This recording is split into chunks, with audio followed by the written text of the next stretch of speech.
are back with the roundtable, but this time it's not Marvel or Harry Potter. It is Star Wars. Continuing on the geek path that we do. The geekdom.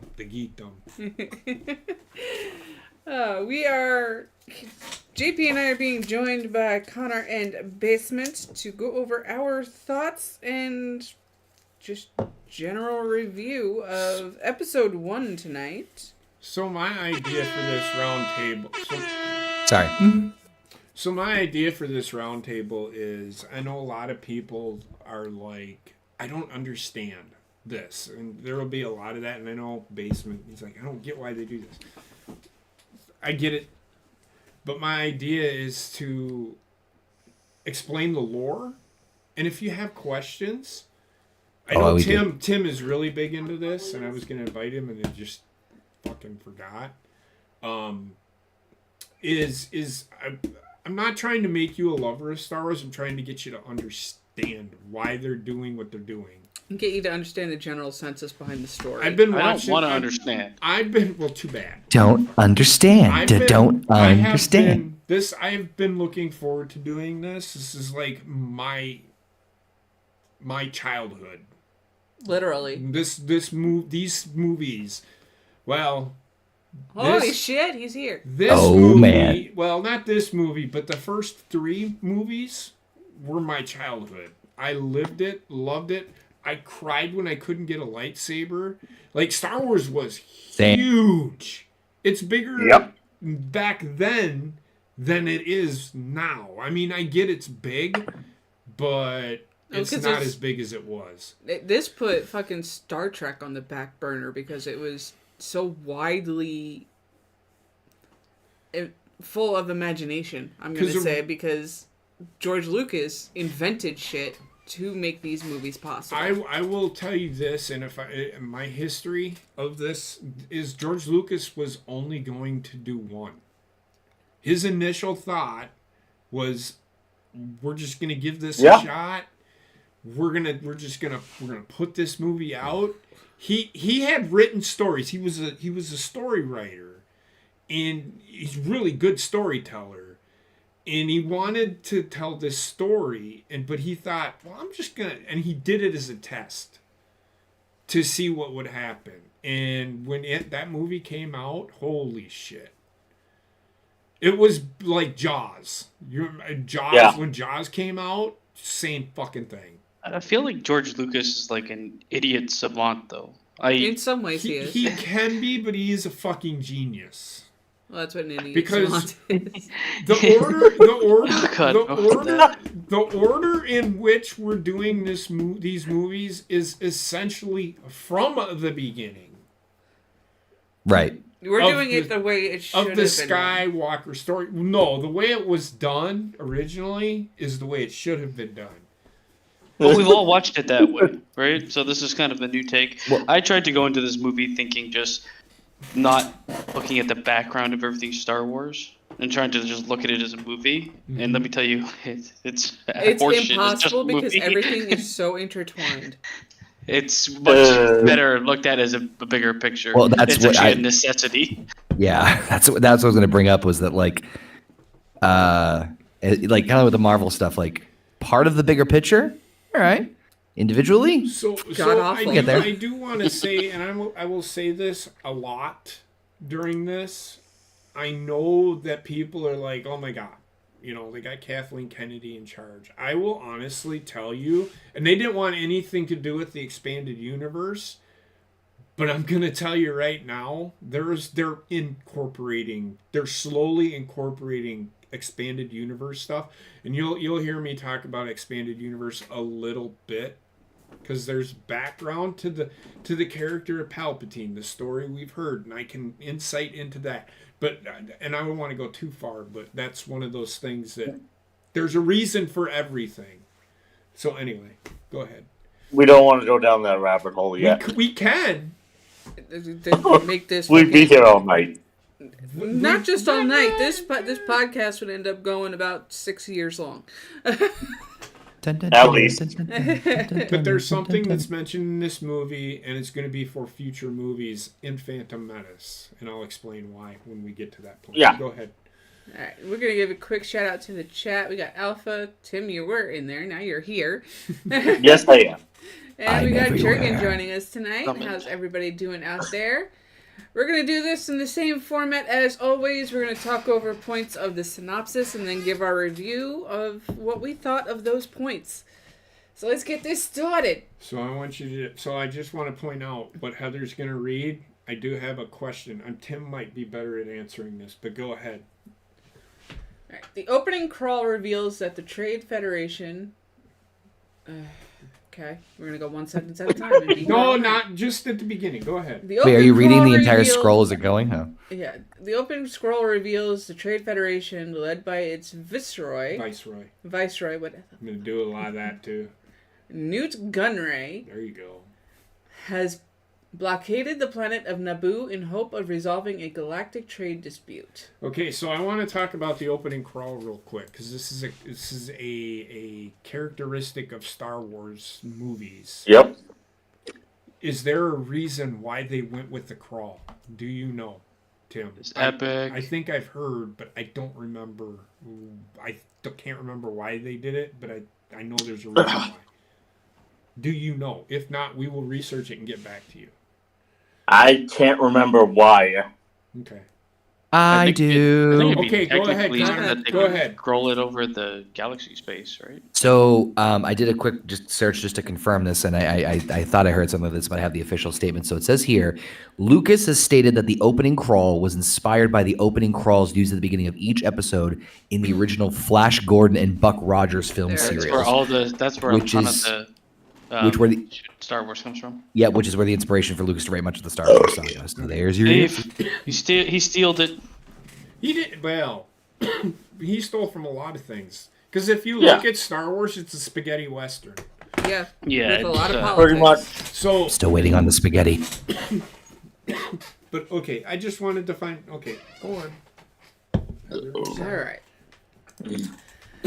Everyone's burping. Chancellor Valorum of the Galactic Republic sends Jedi Knights Qui-Gon Jinn and his apprentice Obi-Wan Kenobi on a secret mission to meet with the Trade Federation to settle the crisis.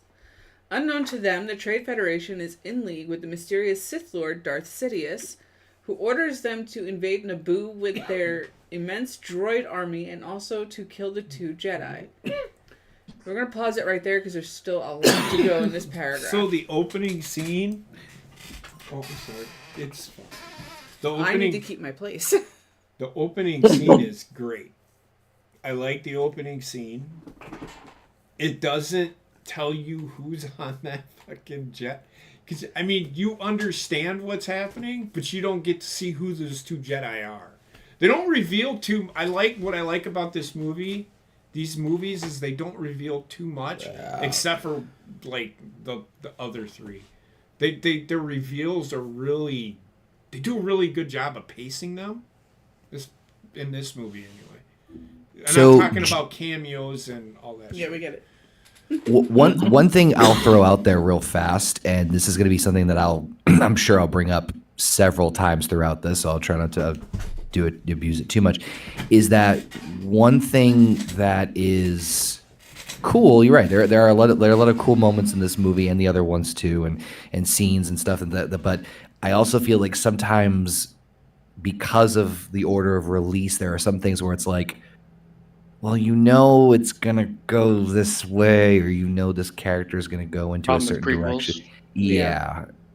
Yeah, that's a That's- I prequel mean- problem. That's a prequel problem. But I'll get into it. I honestly think that the prequels did a pretty good job of telling the story. Because, okay, imagine you're just a 10-year-old kid. And you Right? really like fucking Sitting there trade watching- conversation. Sitting there watching this movie, right? You're watching this movie in the movie theater, right? And I think I would be bored. Darth Vader yells or says to Luke, "I am your father." Oh, not that movie. I thought you were talking about this movie. I understand. No, that, he's talking about the movies in general, and The I get movies where in you're general. going with that.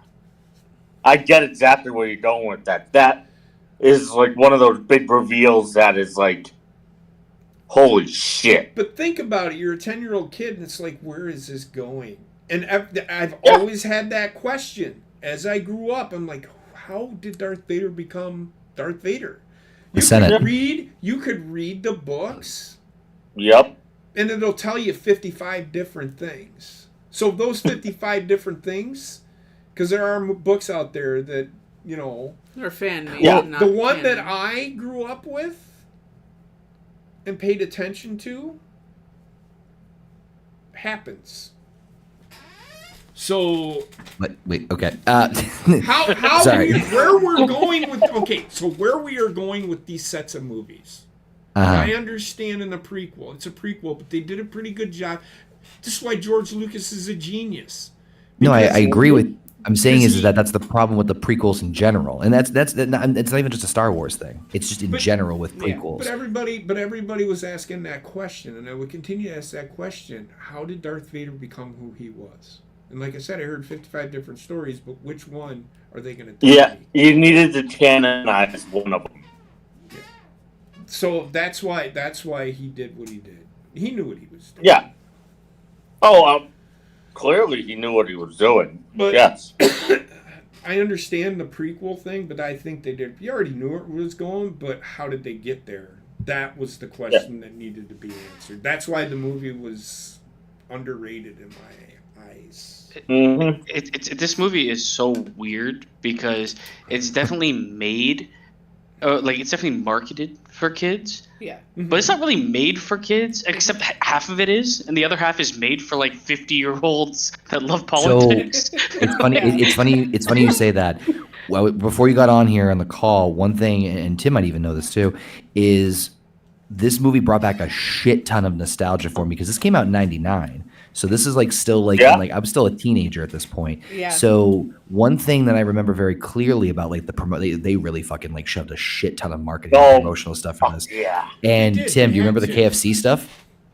But the Who reason remembers the Jar Jar Binks lollipop holder? we'll get to him in a minute. I don't want to get to him. I want to strangle the. We'll get to him in a minute.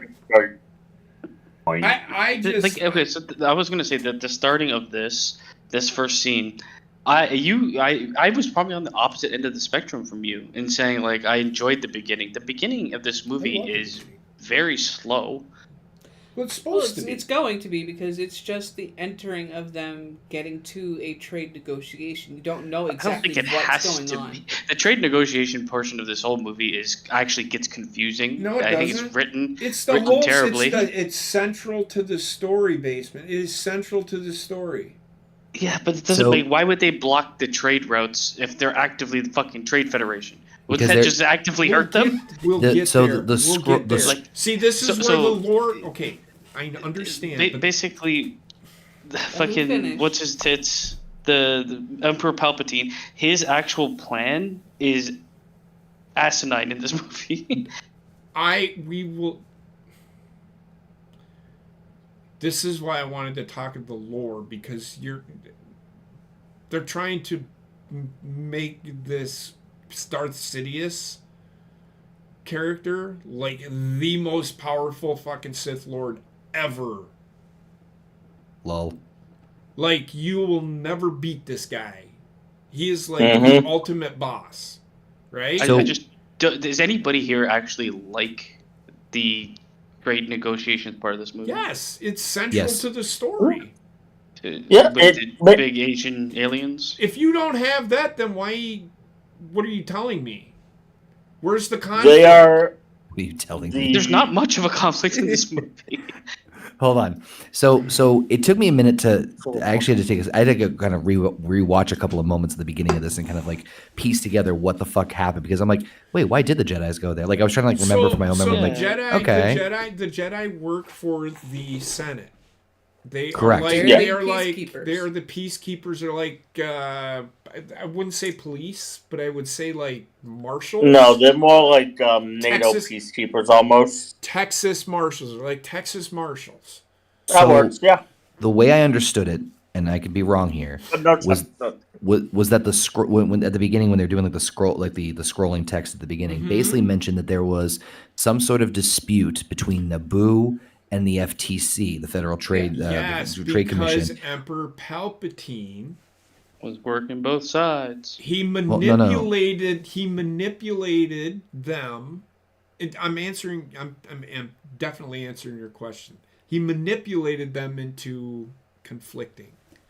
No, Yes. what bigger picture, we obviously know where that's going to go. But I'm saying for just the very beginning, why is the FTC blocking people from going to Naboo? Is their excuse is, oh, well, there's some sort of conflict over like, There's I guess like the taxes on the Yes. trade routes. Yes. Yes. I don't know who was enforcing the trade route taxes. The Senate. Senate. Usually it would have been FTC or the Senate. The Senate. the Senate Yeah. at Coruscant. And that's the platform that Fuckspace uses to like get himself into a higher seat. Yes. Yeah. Yes, And and that is his whole purpose, right? His whole purpose is to become the lead of Overlord the of Senate. everything. He become but emperor. what he To become But in emperor. this movie, his is to become a higher seat, like a count. What In is it, this counselor movie- or whatever? In this Chancellor. movie, it is his obligation and his plan to get to the highest level of the Senate that he can get so that he can have full control of the Senate and therefore full control Of of the galaxy. everything Of the within the galaxy. Republic's reach. Galaxy. and at the same time, his other goal is to weaken the Jedi's and the Jedi Council's He's basically trying to overall destroy. authority. He's basically trying to destroy all of the infrastructure from the inside. The other Exactly. He does this by banking on Natalie Portman to not sign a document. Pretty much, yeah. yes. That's the problem I have with this story. It's Okay. just like, if you're like omnipotent and you're trying to be like He's- all powerful, He's you gotta not. have some fucking but that's what his goals are. You gotta have some sort of fucking airtight scheme. This is like for writing convenience. No. The storyline continues. No. Because Dun, dun, dun, he dun. wants it to go a certain way. He doesn't he's manipulating yet. See, this is the Hey, thing. actually, this I gotta- is what really frustrates me is because they don't get into the backstory of the Sith. I don't feel This like they is touch the enough problem on. with the story. They can manipulate people into fucking doing whatever they want them to fucking do. He should Yep. have been a bigger character in this I movie. agree. Agreed. And they Oh, could have yeah. cut out quite a bit, but like it's just the Bird bones of it Jar are Jar there. Binks was around. Yeah, the bones of this movie are there. There's just nothing. They haven't like built enough meat around some of the things that I wanted to see more. If you're gonna go into the trade talks, go into them more More and cut Jar back on Jar. the fucking bullshit kids movie. Like decide, pick a lane. You can't be a political thriller and a movie made for 3-year-olds. The way I understood it was, you ever seen V for Vendetta? Yeah. What the government did to basically get control. Yeah, I mean, it makes sense. It just needed more to it. I found. It's Well, not that Well, the you movie need doesn't what make any sense. basement. What you're looking for is for them to go into why the Trade Federation is at war with Naboo.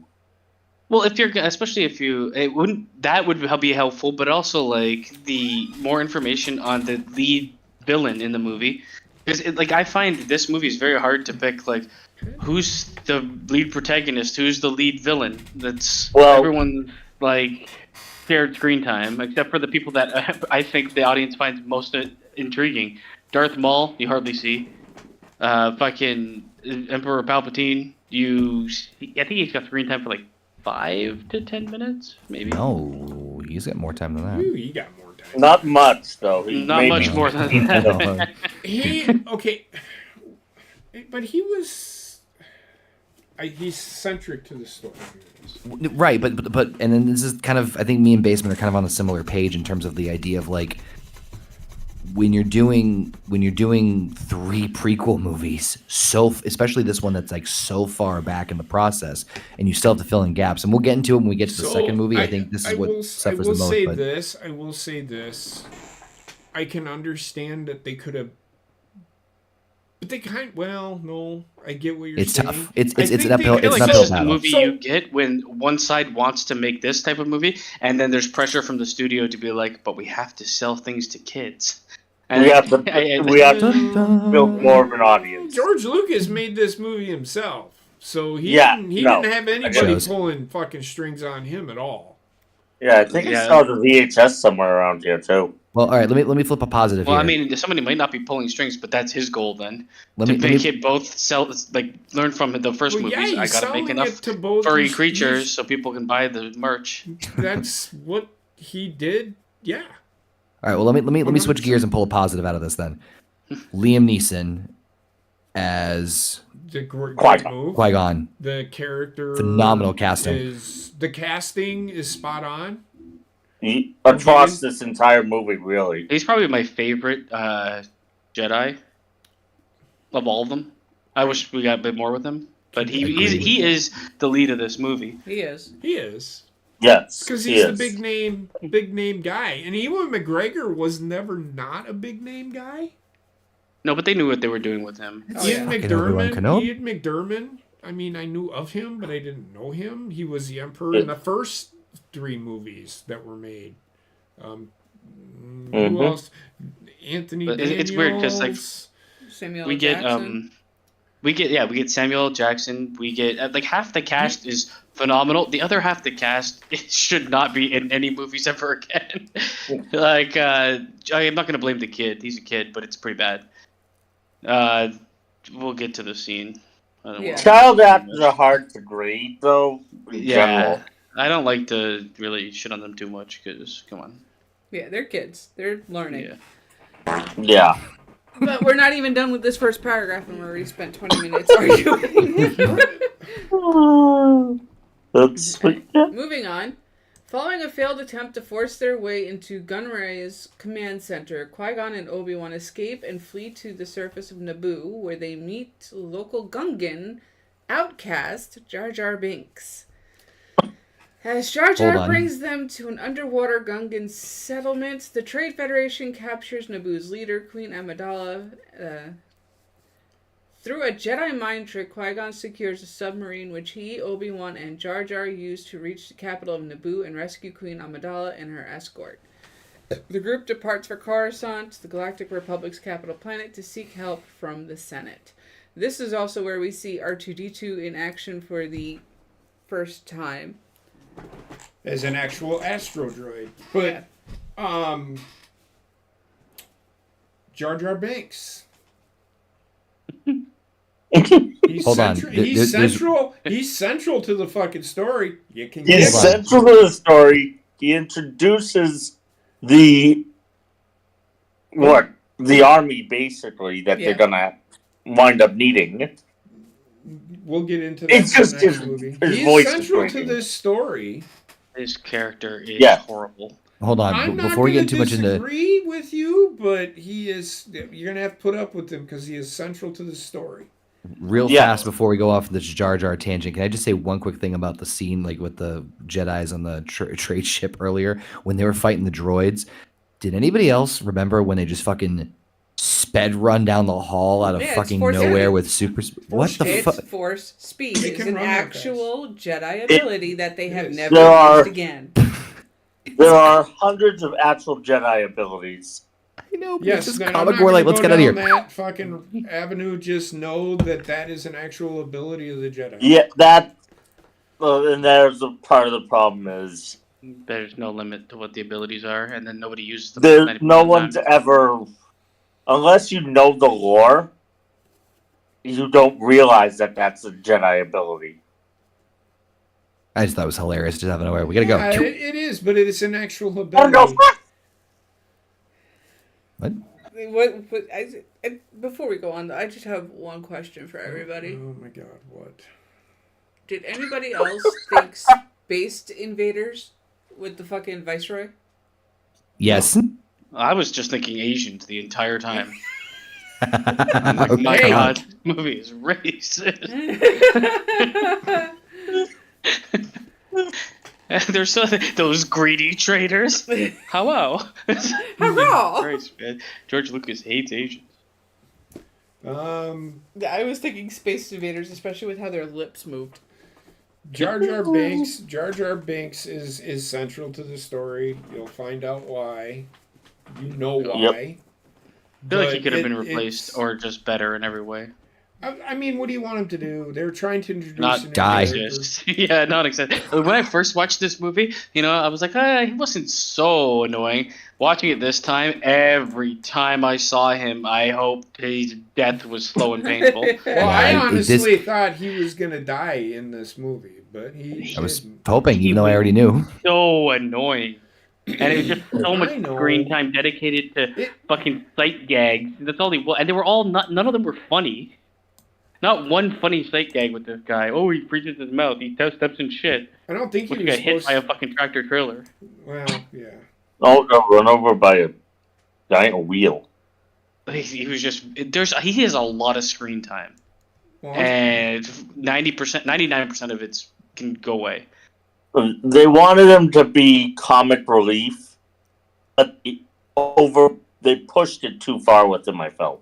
The problem and is that's why it became annoying to fans. Yeah, you end up pairing him with some of the other acting choices later on in this movie that really bog it down for me because nobody's carrying that scene between certain people. I don't know what scene you're talking about. We'll get there. No, we'll talk about it. Why did the Gungans, whatever the fuck their name is, why do they live under the water if they're just gonna live in air They're bubbles? amphibians. Because they can? They're amphibious, yes. Okay, so they live under the water, but they have to live in air bubbles. Yes. Yeah, and that's when they're amphibian. scared, they leave the underwater to go on top of the land to a forest. I don't. Well, it's a sacred area that also has. You're reading way too much into this, man. I mean, if you're gonna amphibians need air to live, basement.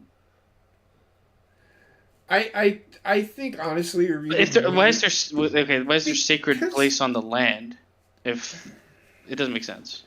Because when we're scared, we go up to the top surface where we're vulnerable.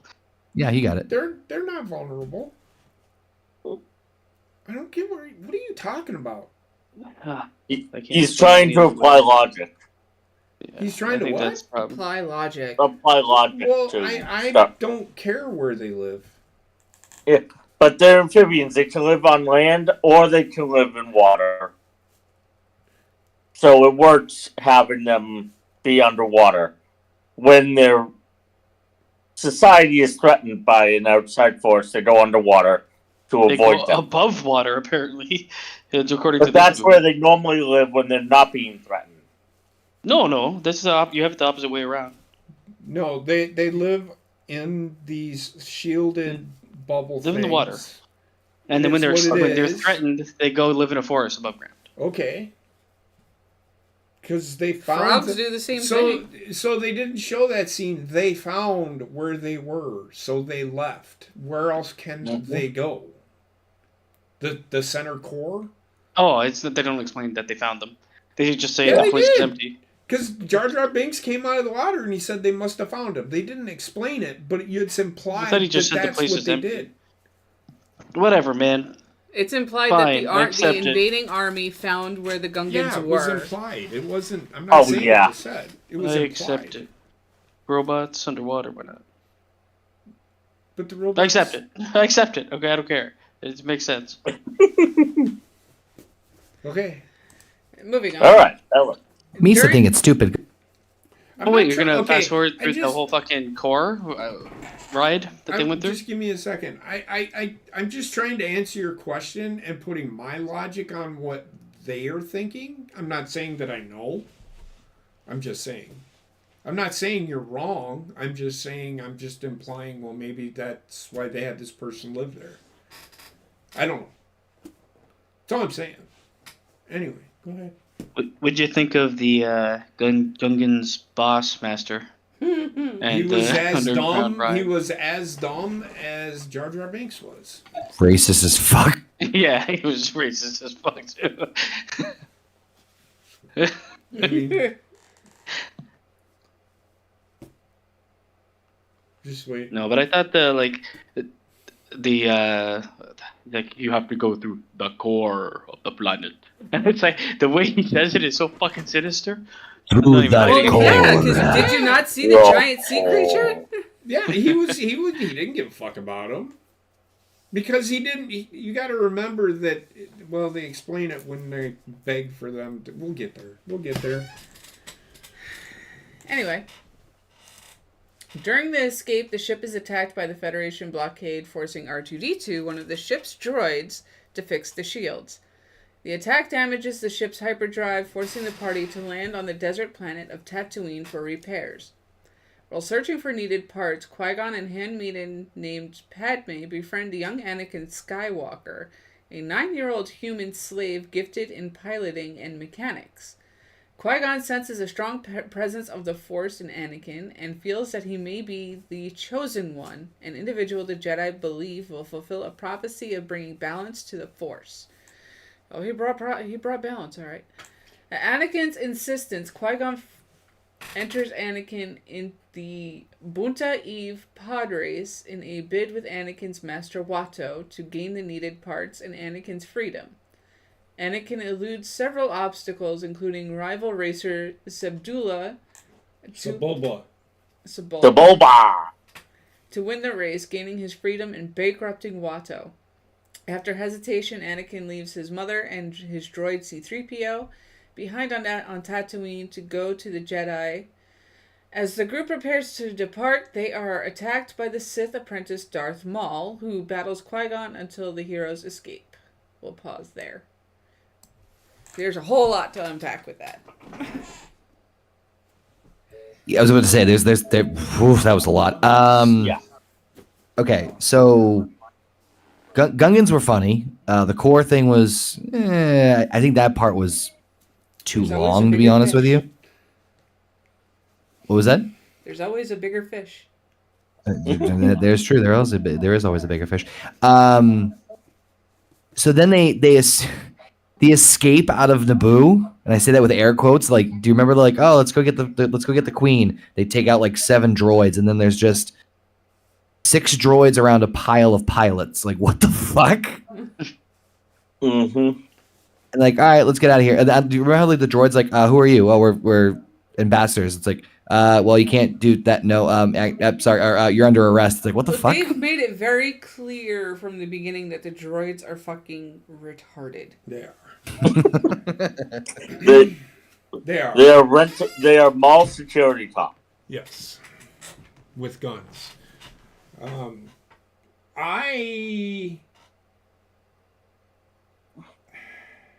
was the question? What was the question you had about Watto? Yeah.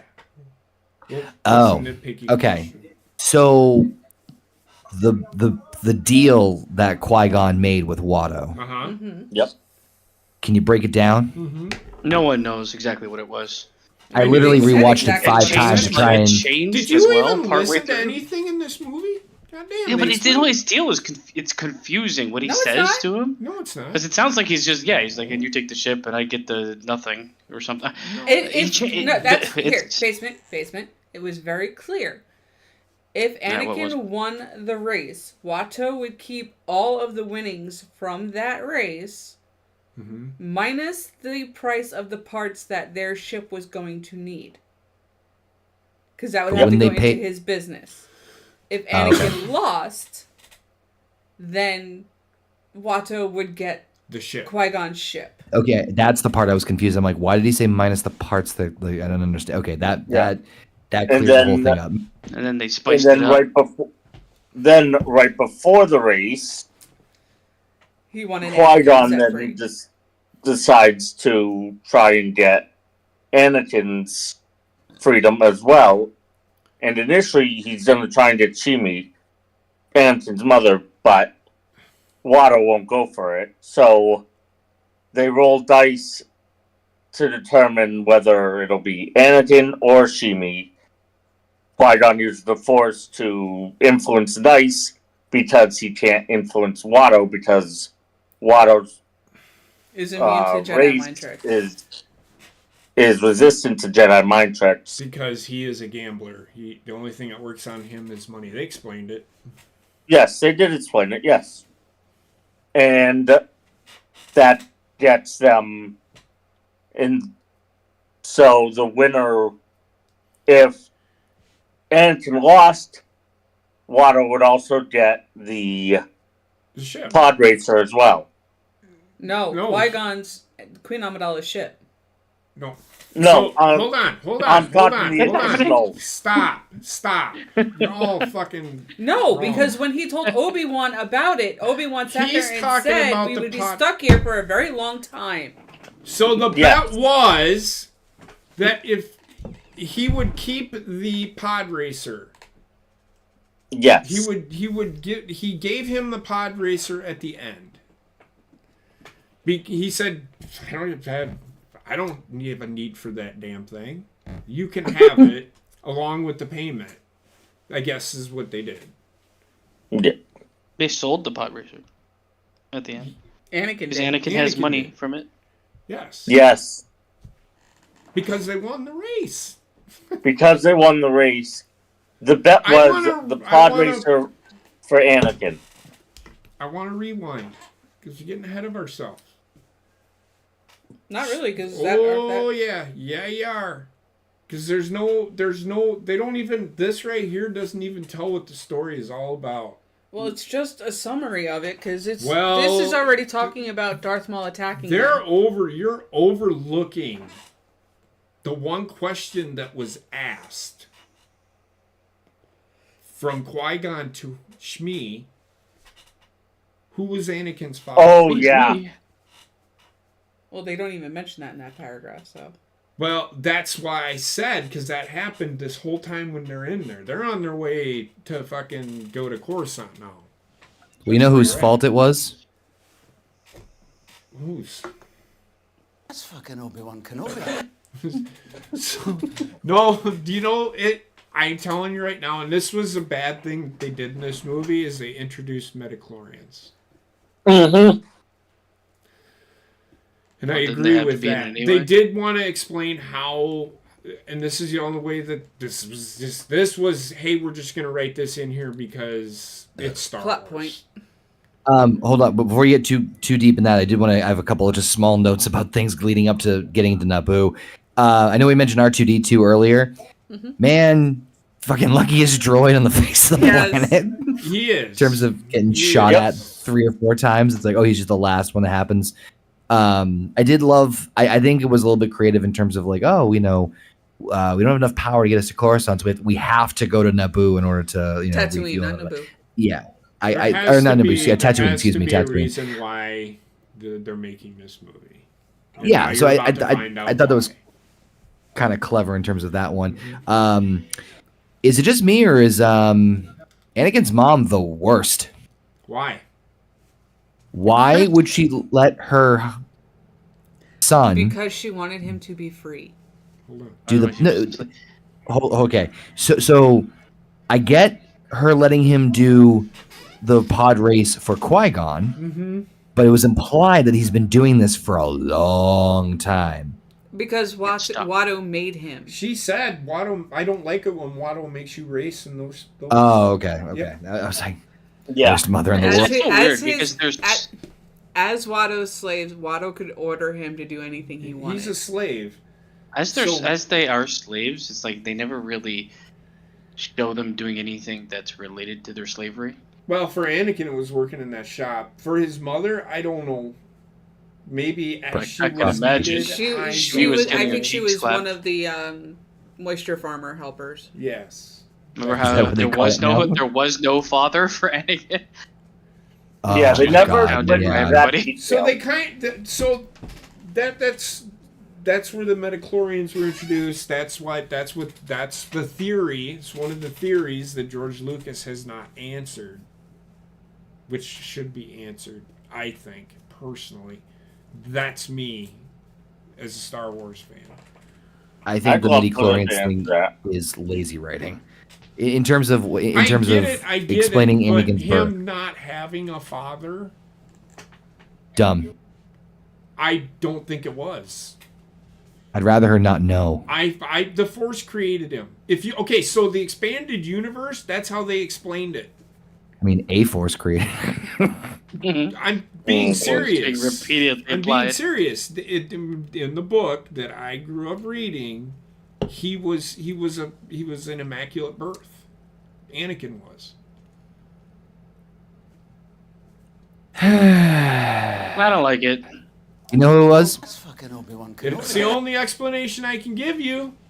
It's I don't know. It's such a whether weird. whether you liked it or not, it's part of the movie. I get I don't it. like it paired with the character I he do. kind of becomes. Yeah. Yep. Because then you're saying like the otherworldly, I guess, midichlorian, he becomes a fucking mass murderer, menace to society. Well, that's because of Sidious. So that again, that's what I'm trying to tell you. Sidious's master's master, Darth. Plagueis the Wise. Nope. That It was wasn't. that was Palpatine's master. Yeah, I it was think- before him. The one before I think him, Darth Plagueis. There you go. I just said that. I Darth think- Plagueis no, the not Wise. Darth Plagueis. I can't remember his name, but he was one of those. Remember in episode 4, he tooted a horn. He was one of the horn tutor guys. It was his race. He was a Sith Lord. He's the one that found out how to create life. So with Oh. okay, so Yeah. the way that the movie is presenting it, they're presenting it as like a scientific. There is microorganisms that give the Force to people that live inside them. However, 99% of the audience is going to hear Immaculate Conception and completely think of the allegory to like fucking religion. They're So- gonna equate it to Christianity right away. Exactly. So when you go with that, and I'm pretty sure most of the audience is making that link in their head because that's the link that makes the most sense. Though they're presenting it as science, that's where I think you'll get the people that are like, that's a weird way to use Immaculate Conception, because then you're having bigger things at play that cause that to be gods. You might think that would then have the actual plan to turn him into what he became. And I know you're going to say outside forces did it, but it still would be part of that plan. I don't know. I think it's a weird way to use it. I don't think it needed to be. I agree much more with like she doesn't know. It could have been. Just leave it like a question mark. The more you answer, the less I want to pay attention sometimes. Okay.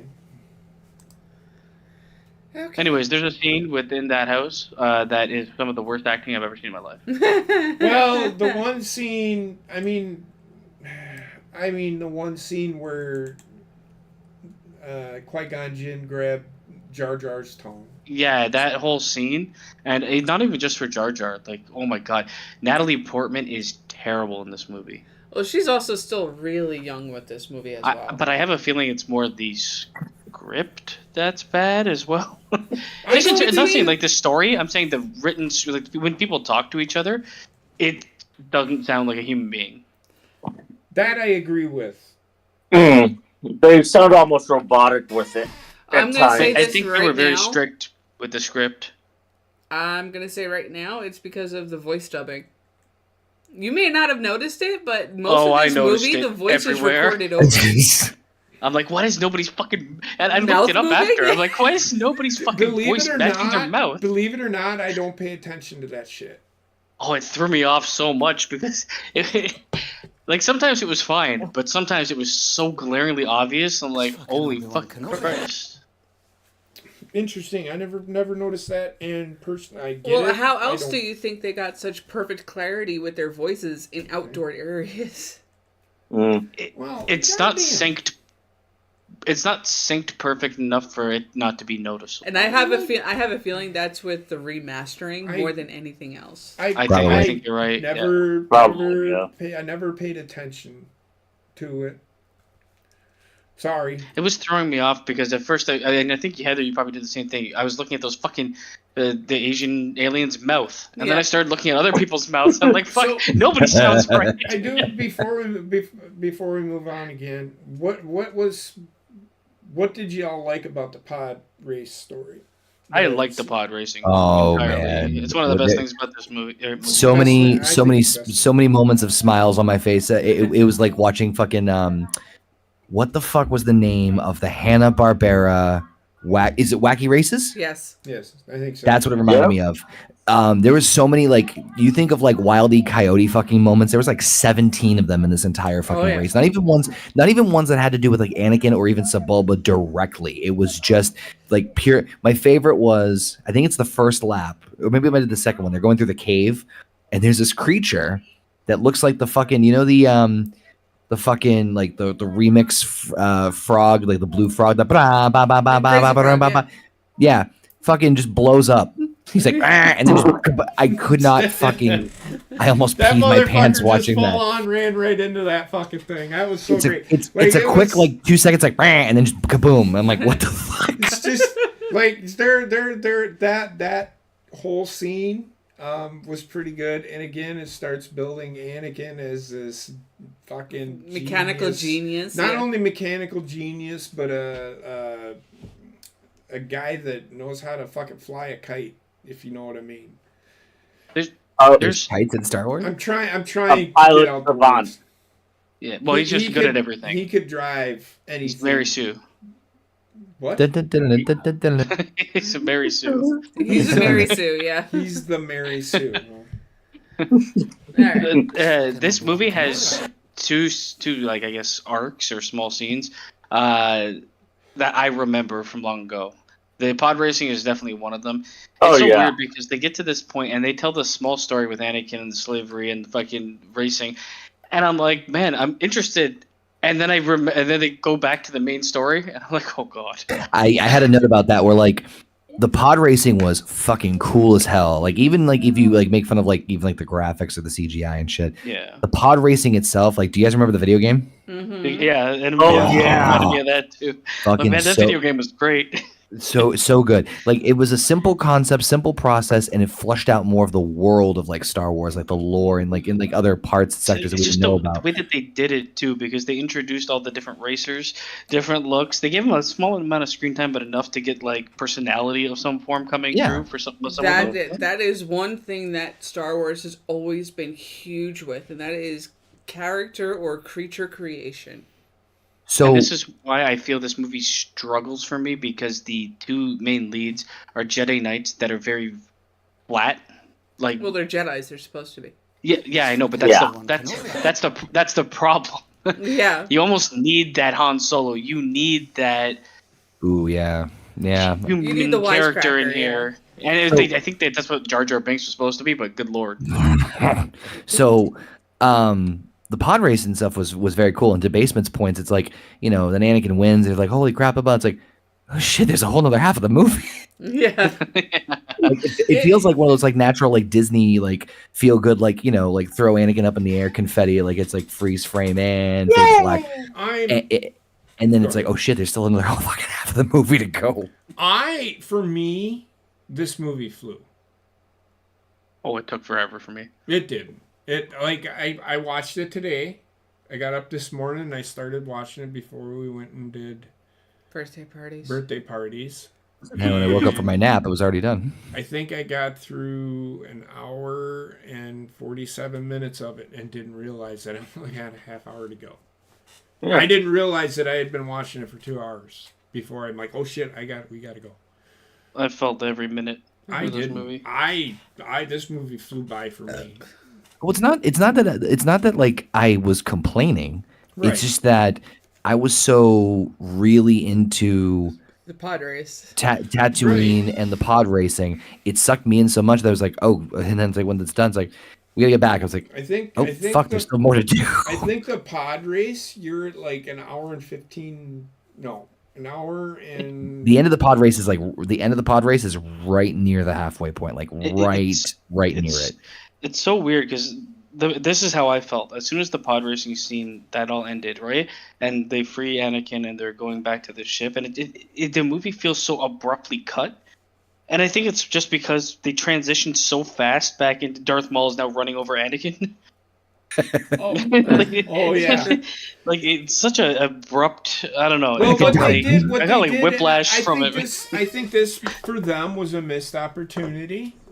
They did the whole Darth Maul scene, and then he gets on his sled and then he fucking jets off. I don't think they right? should have. I don't think So they should have at fought. that I think time, they should have talked or something. Qui-Gon Jinn has returned the part, and then Obi-Wan says to Qui-Gon, "How do I get a feeling that we're picking up another Pathetic life form. pathetic life form?" That's And he goes, so "It's rude, the boy. man. I'm going to get the Wrong. boy." And then he goes to get Anakin. They do that scene where he's like, and she's like, "This is your destiny." All this shit. His mom. He does that. Whole, Get out of here, kid. Never wanted you to begin with. That's not true. I think she's like, "You're free. You've always wanted to do this. Go do your thing." Imagine not having sex and ending up with a baby. It was like a cruel, God. Anyway, so he leaves. They come back, and then they cut. They had a real opportunity to actually have right when Darth Maul catches them. Instead of cutting that, I think that probably would have been another 3 minutes a scene. I think. I also feel like, I don't know if you guys feel the same way, but I feel like this movie was shot with like just stop cuts, like they're just cutting off the screen instead of the transition wipes that they do. Because sometimes they do those transition wipes and people are just turning and walking off the scene. Yeah. I'm like, fucking okay, there was no need to keep that in there. Right. But I'm pretty sure like the jump cut is what they were trying to. Well- they were shooting the movie as, and they're like, "Oh shit, it's Star Wars. I was We saying gotta this show all to, these fancy fucking I was saying fades." I was saying this to JP and Heather before we got on here about like how I could tell that this was a different version from the original when it first came out in '99. And there's a couple of extra, like they've definitely put more time on the racers. There's a scene where like Anakin in the pod race, like one of his coupling things comes off, and he like uses a with magnet to metal pull. rod or I whatever. don't remember Yeah. any of that in the original whatsoever. So That just was like in the original. Yeah, that was in the the original. thing is, I watched Really? this, and That I'm was- pretty sure like Yeah, I it was. remember everything because I watched it on Disney Plus too. Everything But that you've seen up to this point was in the movie. I don't think they did anything. They added more creatures into Tatooine. But Yeah. I'm They also I'm had- talking about as far as anything new. What I'm talking about, everything. it wasn't anything major, it was just little stuff like that. I just noticed. Yeah. Yeah, nope, they didn't cut anything. No, when they it didn't gets cut to anything. Yoda, They now added when a it couple gets- little things. When they get back to Coruscant and shit, that's when it changes. Warwick Davis, Mm-hmm. he was randomly without makeup, standing beside someone in the He crowd. was talking to Watto. Yeah, And he was Without- also without makeup, but he was also one of the. he was Guido the kids. little green dude that was Anakin's friend. Yeah, Yeah. what do they call it? Isn't Guido the guy? Yeah, No, Same Guido. race? Guido that's was Greedo. Lan- Greedo. It was Greedo. Well, that's the same Yeah. race, Shot right? first. Little Guido. Greedo. Anyway, LWO for life. It's FBI. Yeah. Whatever. Alright, moving on. On Coruscant, Qui-Gon informs the Jedi Council of the mysterious, well-trained attacker. The Council becomes concerned that this may indicate the reappearance of the Sith and an opposing order that followed the dark side of the Force and had long ago disappeared. Qui-Gon informs the Council about Anakin, hoping that he can be trained as a Jedi. After testing the boy, the Council refuses, worried that he is too old for training and that the fear and anger that he harbors will cloud his future. Meanwhile, Senator Palpatine of Naboo persuades Amidala to call a vote of no confidence in Chancellor Valorum. The vote removes Valorum from power and leads to Palpatine's nomination for the position, which Amidala considers too late to be effective. To stop the Federation invasion by herself, the Queen decides to return to Naboo with her security team, the two Jedi, R2-D2, Anakin, and Jar Jar. Hey. End scene. Slowly fades away. Still so walking to the corner. as we all know, that well-trained attacker is Darth Maul. Yep. That's fucking Obi-Wan. I think they did all right with the Darth Maul. But I think Darth Maul should never be an actual live person ever again. It should just be nothing but what they did with The Clone animation. Wars and Rebels. I love what they would do with him in this movie, to be honest with you. This is what makes me want to wish for more of him and fucking Palpatine. Yes. Please give me I more. do I don't need a lot agree. of like talking from him or anything, but just him being there in the scene with Palpatine while they're like fucking coming up with a plot or someone tries to challenge him or something. Just give me more of that, please, So Lord. Ray Park, Well- the guy that played Darth Maul in the movie, isn't actually an actor. He's been He in is, but he's movies. Just more well known to be a stuntman, stuntman, yeah. Yes. He's been in No, that's movies, fine. but He he doesn't is really not. speak. He's even said this himself. He's not the greatest of tongue, as you know. And that's acting. fine. I feel like he doesn't need to speak. He could just be basically the enforcer, the muscle, or whatever. The solo for- six Visually bullet. looks amazing. If you show a bit more of him, it's just I felt like he's such a memorable character, in part because we see so little of him and people wanted so much more. He became one of the most popular characters from this movie. But this is why a lot of people were, I myself included, upset when they kill him off at the end. But Spoilers. Well, is he dead? So we'll get to Yes. that. But Yeah, that we can get to. he fell 1 trillion feet and was So cut did in half Palpatine. before that. you have to remember, he is a Force user. They can stop themselves and slow themselves down. If only And they Qui-Gon can could stop also himself from dying immediately. Use Now, the Forms of force lightsaber healing as explains well. that. They didn't hit any crucial... You got to remember, he's a different race. that's another factor too. Such racism in this movie. So he doesn't have the spinal cord that we do. That would sever. Everything is in their brain. That's the way it's Yep. explained. That's the way that I guarantee, if you ask Dave Filoni that question, he'll say, well, in fact, I think he did. He explained what had happened. I have to Dathomir, go right? back and watch it, but Dave Filoni, who created Maul, and I trust everything he's saying. He explained in the explains- DVD. It's actually on sale. It's half off. Go He ahead. explains all of this shit. True, no, didn't. What I love is right Mark, Dathomir, right? If I remember correctly. Sounds right. He's from Dathomir, yes. Yeah. Okay. Which we'll explore that when we get to the second one. Yeah. I'm- No, I'm I'm- just Go putting. ahead. I'm definitely with Basement though, in the sense of like I super love Darth Maul. I did like a little bit of the fact that we didn't get to know a whole lot about him. Not that we really needed to know a whole lot about him, but I wanted to know a little bit more about him though. Just a little bit more with him and Agreed. Sidious. Yeah, Agreed. but That visually amazing. visually Yes. they did really well with him. The makeup team did really well. Yep.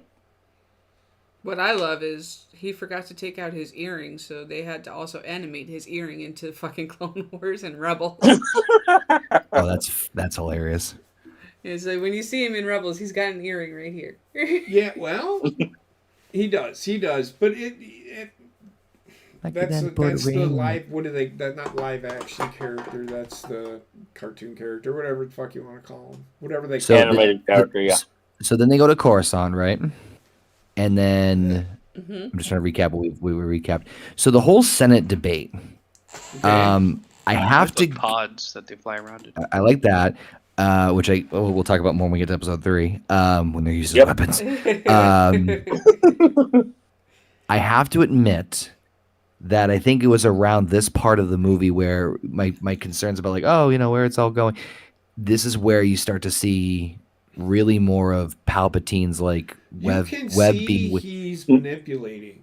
You can Yes. His see political it. machinations. You like even when this movie started, like I wasn't paying attention. I didn't know that he had played the Emperor in all the movies.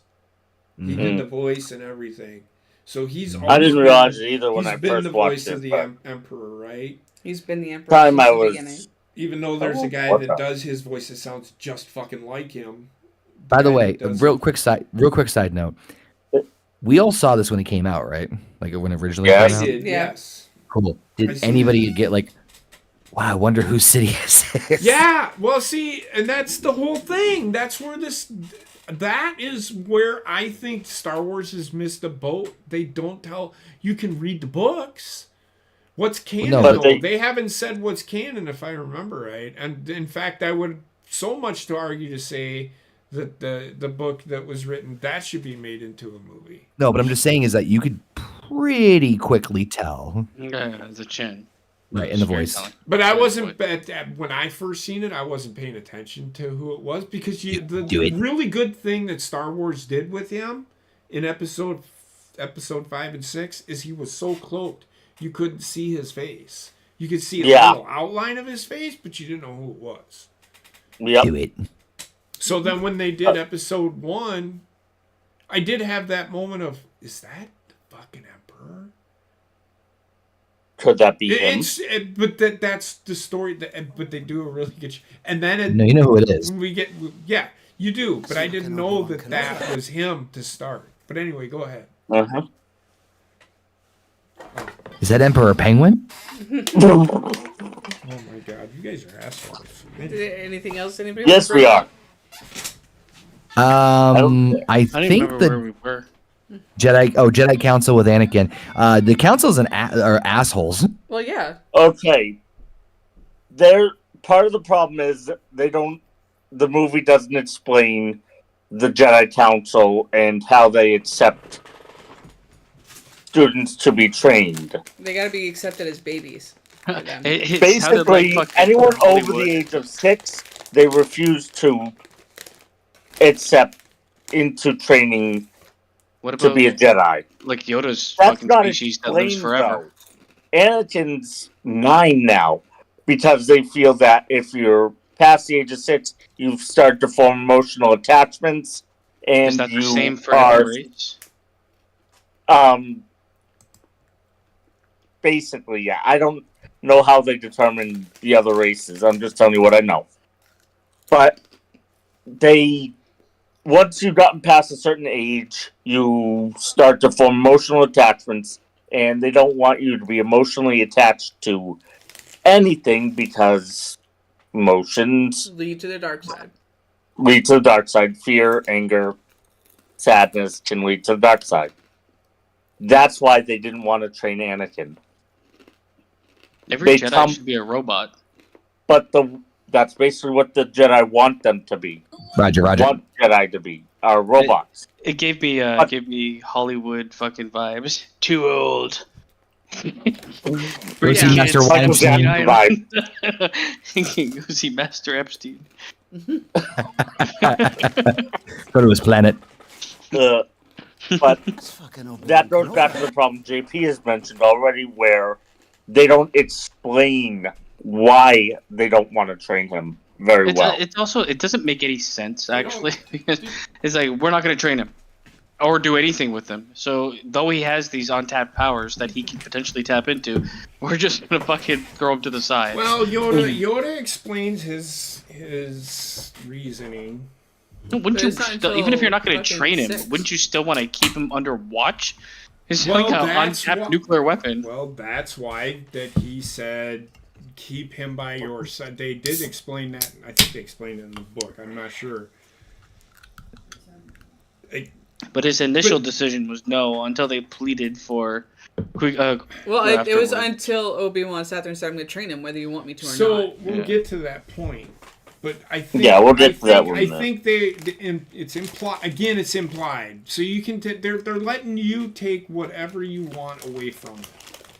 So what I took away from it was the Jedi They were gonna Council just was throw a him aside. from out the window. So a couple of things. First off, fuck the people behind them. Like like when they go to talk to the council, they just talk to Samuel L. Jackson and Yoda only. They didn't talk to anybody Yeah. else in the back. Well, Fucking so, Conehead said one word. So I get that, but them are the two I'm most just- powerful. They're the two Yeah. most powerful Jedi. I get it. I'm just fucking around. I just thought it was funny. It's like, oh, there's like people that just like shaking, nod each other So- heads, like but their backs are to them. It's just fucking funny. So, and I get that, but Samuel L. Jackson and Yoda, well, Mace Windu and Yoda are like 1A and 1B. Like, Yes. one doesn't Nick do Fury and anything Yoda, without yeah. the other.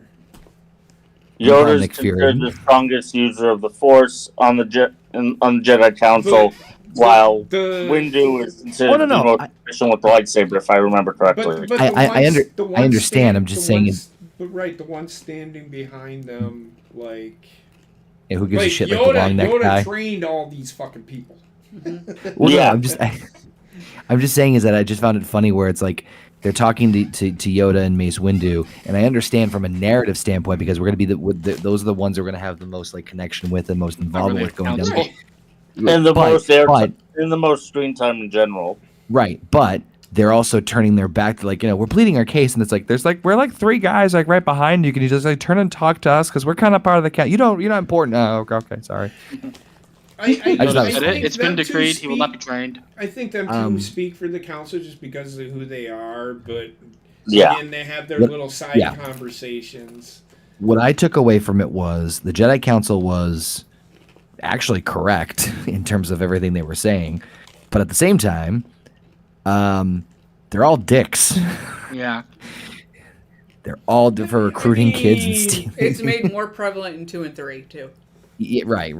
Which is just baby steps. But this also. Do you know what they're doing though? Do you know why they're doing that? They're establishing a narrative to tell this story of essentially George Lucas's. You pick which ones are good and which ones are bad. Well, it's a matter of what the fuck's the phrase? It's like perspective, moral perspective. Yeah. So which one do you think? I know which one's the good guys, but they're leaving it open. Who I'm telling you right now, this Star Wars world, if people are more in tune to the Sith than they are the Jedi. It is a weird dynamic. It is. It's so weird. If you talk to I love Star Wars, but you talk to some of these fucking people. I'm kind of retarded. No, they're not kind of retarded. They're like telling you shit like, what? Get the fuck out of here. And then you go and research it, and by God, yes. Yep. There are some fucking people out there that fucking know. They know way, way fucking more. And I started watching this shit when it first came out. It's so weird because that's just televised shit. The Star Wars lore and everything behind it is a lot smarter than this movie. I know exactly what you're talking about. It's so in depth, and then you watch the movie. It's like, man, they just this is agree with you. The storytelling is so much better than what they did in the movie. I cannot disagree with that. I think it's dumbed down too much, but I get why they wanted to be they want fucking everybody from age 1 to age 100 be able to watch it. Right, it's just like WWE. So, go ahead, Heather. Any thoughts from anybody else? I'm sorry, Connor. I'm not. Fuck the council. Fuck the council. Yeah, I think honestly, if the Jedi Council existed here, a bunch of fucking men, well, I guess they were women too, mostly men at what we saw, in robes, collecting fucking anybody that's under 6 years old and just taking them from you. Like, we're going to teach him the way.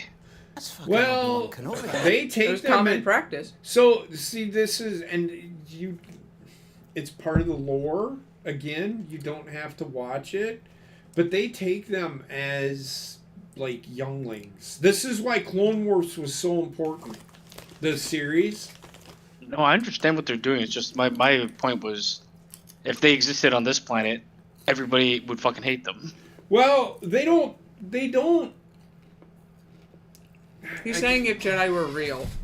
Yeah. I don't think that there's some things out there. There's no way they fly. There's some things out there that you can watch, and it explains why they were able to do. They did it not so. Give me your kid. I'm gonna fucking. They're this way at the Force. They actually asked the parents, your child. A lot of parents that fucking hate their kids. Please, God, take him. I think you gotta also look at the way the Jedi were viewed in the Star Wars universe. Yes. They were viewed as these honorary as this Knights. honorary order, They're called Jedi Knights. and it was an honor to be part of them. People wanted their kids to be part of that. So you got to remember, it's a different universe, and I get what you're saying. And I can, if somebody tried taking Wendy, I'd be like, man, get the fuck out of here. I don't believe this. We're gonna take her, and we're gonna make sure she feels nothing for the rest of her life. Join up. I don't think these that's cool the robes case. and the laser sword. Well, that's not true, though. They have feelings. Obi-Wan explains that in Clone Wars.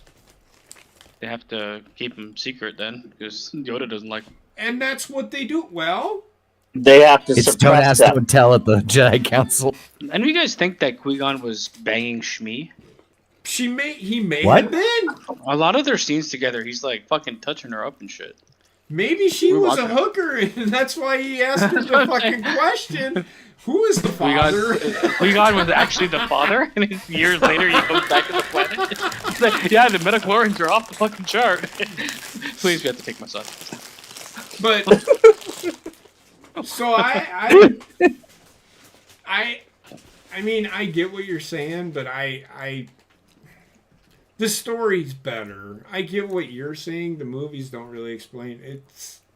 The book probably explains it a lot of shit. It's just better. much more in depth, and Books in general will explain stuff more in depth than a movie ever will be able Why do we to. need to read the But Harry Potter this books? like comparison from like what's available in the like world of Star Wars versus what's portrayed in the movies is a huge downgrade. Is all I'm gonna say. In terms of like what like how like if you tell somebody, oh, I'm a fan of Star Wars, it's like, okay, whatever, space opera. But there's like so much more there than just the fucking that. But that's what kind of the movies portray. I don't know. Mhm. Well, these anyway, because of the fact that they're the prequels and they're just trying to catch you up to what was already released. And the fact that this was shot a lot like a fucking soap opera.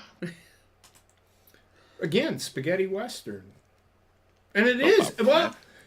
It's also a space opera. It's a spaghetti western space opera. That's what it's called. I think space opera. It does. I think I'd say the next three, the middle of the pack, borrows more from spaghetti westerns than this one does. Yes. This is more soap opera. Yes, it's space opera. That's what they called it. Yeah. That's what it's called, is a space opera. Yeah, Yes. That's exactly what it's called. It's not. I mean, yes, it's I know. sci-fi because it has sci-fi things in it, but I think it's more of an opera that I could watch better than sitting there watching somebody It's weird because with their fucking the mouth world wide has open, yelling at me like I did something wrong, but they're singing so gracefully. Go the ahead. universe has a lot of like the Star Wars universe has a lot of like nuance that is much smarter than a soap opera. So like, turning into a space opera is like a That's super dumbing down of great it. name.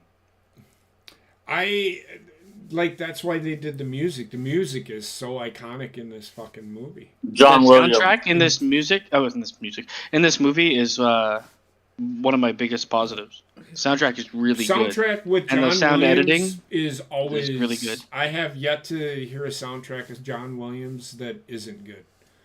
Think of the pod racing scene. The sound editing in that is so fucking good. Each Yeah. pod has its own sound for The like engines an engine. do, but in the most part, they sound like Formula One race cars. Yeah, I know what it's based on, but they gave them individual sounds Mhm. to set them apart further.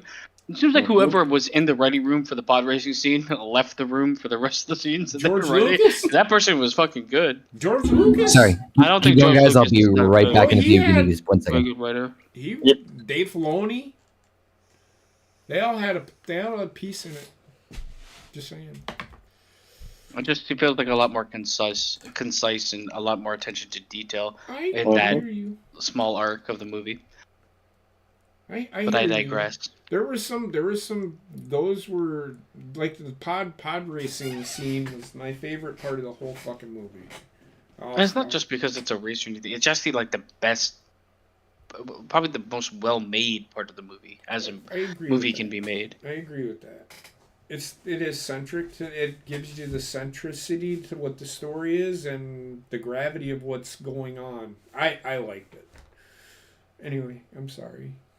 It's a major vehicle to advance the story. It is. Moving on. On Naboo, Padme reveals herself as Queen Amidala and forms an alliance with the Gungans for the battle against the Trade Federation. The Gungans march into battle to divert the Federation army away from the capital, allowing the others to infiltrate the palace. Once inside the palace hangar, the Jedi free several Naboo pilots who regain their starfighters and assault the Federation droid ship. Oh, you can read that last sentence. I'm so sorry. Go ahead. As they make their way to the throne room, the infiltration team is confronted by Darth Maul. Qui-Gon and Obi-Wan engage Maul while the others make an alternate route. So, yep. So now this is the beginning of one of my favorite lightsaber scenes of all time. Oh, I'm with you. Duel of Fates. I Fucking fucking song, man. loved the music. Oh, Yeah, when I said there's two Yep. that I remember, I loved the other one. the choreography of this Oh, because I remember watching Luke Skywalker and Darth Vader fight twice. It got a little more intense every time, but it was still clunky and slow. Because of what Vader was. not just that, but whoever did this, we'll get to that when I will be here for all 9, whoever did that, 11. bravo. I will also say there is some sappiness in this movie that Kind of contradicts the Jedi terms of not no feeling. this is you dare cry, you son the of a bitch. scene where the captain and the Queen Amidala go off on their own while the Jedi take a Darth Maul. But the entrance of that scene, I'm like, fuck Queen Amidala. Yeah, I'm nobody here for cares. This. yeah, it is one of the best one of the best movie scenes. It's actually one of the best scenes in Star Wars in general. I don't know. It's I got absolutely good. I will say there's one better, but we'll get there. Yeah, no, this is like No. for the fight scenes I remember from Star Wars. This is definitely top 1 or 2. The entrance to this scene, the gravity of the situation. No. Actually, for me, it was the fact that when you first see Darth Maul, you notice that his lightsaber staff is a bit longer than the other ones. The handle for it is like... the introduction of why? This was pretty. And then all of a lightsaber. sudden, he gets to that point where he's facing both Obi-Wan and Qui-Gon, and he does that little twirl, holds the lightsaber out, and poosh, poosh, he's like, my god! The introduction of the dual lightsabers. Good morning. Chef's kiss. Yeah, that's awesome. But the entrance to that scene is so good. So good. Yes, it is. And just the way the music rises up with it. Yep. The music is scene perfect. that The way. scene is perfect. The place that they're fighting, this thing, I'm like looking, I'm like, what the fuck? They're fighting in like some energy room, and there's random doors that close and shit. I'm like, this doesn't make sense, and I don't care because they could have put anything in there as the setting, and I'd be fine. The fight is so good. It doesn't matter. We'll get there. We'll get to there. I wanted Heather to stop there because this is the part where we're getting to the. And didn't you guys have a question about the joining of the Naboo and the Gungans? No, it made For sense, this but fight? it was very much like, oh, you're gonna recognize us? We're in. That was his reasoning. I think Queen Amidala, I think, did. I just think. No, she kneeled before him and was like, "We really need your help in this time." That's her. I just wish it was like so more. the Gungans are difficult to deal with, apparently, as you can see. That's the and- one thing too. If they're gonna include the Gungans, have it'd be to- nice to see more of how that Yeah, relationship works. works. Living on the same planet, there's no real relationship talk between the Gungans and the fucking. I don't know what they'd be called. The Boonians. Naboo. Just The the Naboo, yeah. Yeah, Yeah, there's it's no the actual Naboo. talk about how their dynamic works at all in this And movie. I'm okay with that. I'd be, if they're gonna introduce a scene where she begs for their help, I expect there to be some sort of backstory to that, because now all she's doing is saying, "We respect you. Go run out into the line of fire." Who the fuck's gonna accept that? I told you to leave TV on. I did. It was off. Well, the idea behind that is once the Trade Federation is done with the Naboo resistance and such, or what's left of it, they're gonna want control of the rest of the planet. So if you're not gonna help us out, You're gonna end up. you're gonna losing wind up weight. having to fight them by yourself. It'd be nice to see, like, because I'm assuming the Gungans are like the that's their home planet, and the Naboo settled there is what I'm assuming. That could be. So if that's the case, then you could have like that old fucking back and forth. You took over part of our planet, whatever. Just even if it's like very basic storyline, just something there so that when she asks for their help, I get what you're there's a saying. need. Yeah, It's not necessarily needed, but I find if you're gonna have a scene where she kneels down and asks, I think there should that's be what they some were sort of trying- backstory for why they weren't working together beforehand. I think they're trying to do. Well, they're I'm sorry, but you know what? There kind of was when they first met up with the Gungans, because Big Boss Man, as Jar Jar called him, sat there and said that Nabooians always thought that they were better. And that was his general assumption. Which is why, like, her kneeling and being like, we need you. We're you're not better us," than you. sort of We thing. are the same. We both live on this planet. Let's live in peace. Yeah. It's very, Let's like, fight for this planet together. it's very Disney. This was before Disney Not took like, over. I know, but not like, normally It gives world off leaders Disney would vibes, is what makes want them say. more. I think the only way to get the Gungans to join you is to grovel, and that's exactly what she was fucking. Well, that's what doing. she understood. I mean, it makes sense in the story they're telling. Yeah. But when they include like trade talks and things that are a bit more mature, I'd expect a bit more I mature understand. response there. I understand that. It's fair. Yeah. This is a nitpick, really. It's Again, not. and I get you. This is why I would love to do a lore. There's a lot of stuff that certain things that they do, they explain. But this is why, like, if you have all that lore, as a person making this movie, you have to include the right shit. And I find too often they pick the top layer of several things instead of choosing a couple top layers and going deeper. Because there's no soul in the movie. Okay, I mean, you okay? Why did they bring Anakin with them? Why did they bring Anakin with them? Yeah, they were going to like a war zone. I don't know if I missed it or not.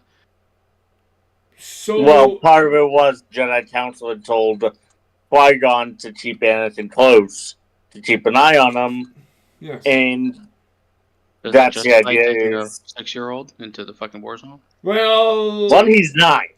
Yeah, they're right. Well, I will say this. He did say, "Get in this." Like he Get in goes, this, stay in the cockpit. Don't move. Don't move. But that's after they've made it into the fucking building. Well, they did. They got there. They didn't have to confront anybody. What Qui-Gon initially told him was, find someplace safe to hide. I know, but why even take him to that point? You know what I mean? Well, where are you gonna take him? Nobody at the You'll leave Jedi him. Council was. You nobody- really don't have anywhere else to take him, exactly. Well, I was not going to leave a 9-year-old. I'm sorry, I'm not going to take a 9-year-old into a war zone if I'm not in a war zone currently and know I'm heading to one.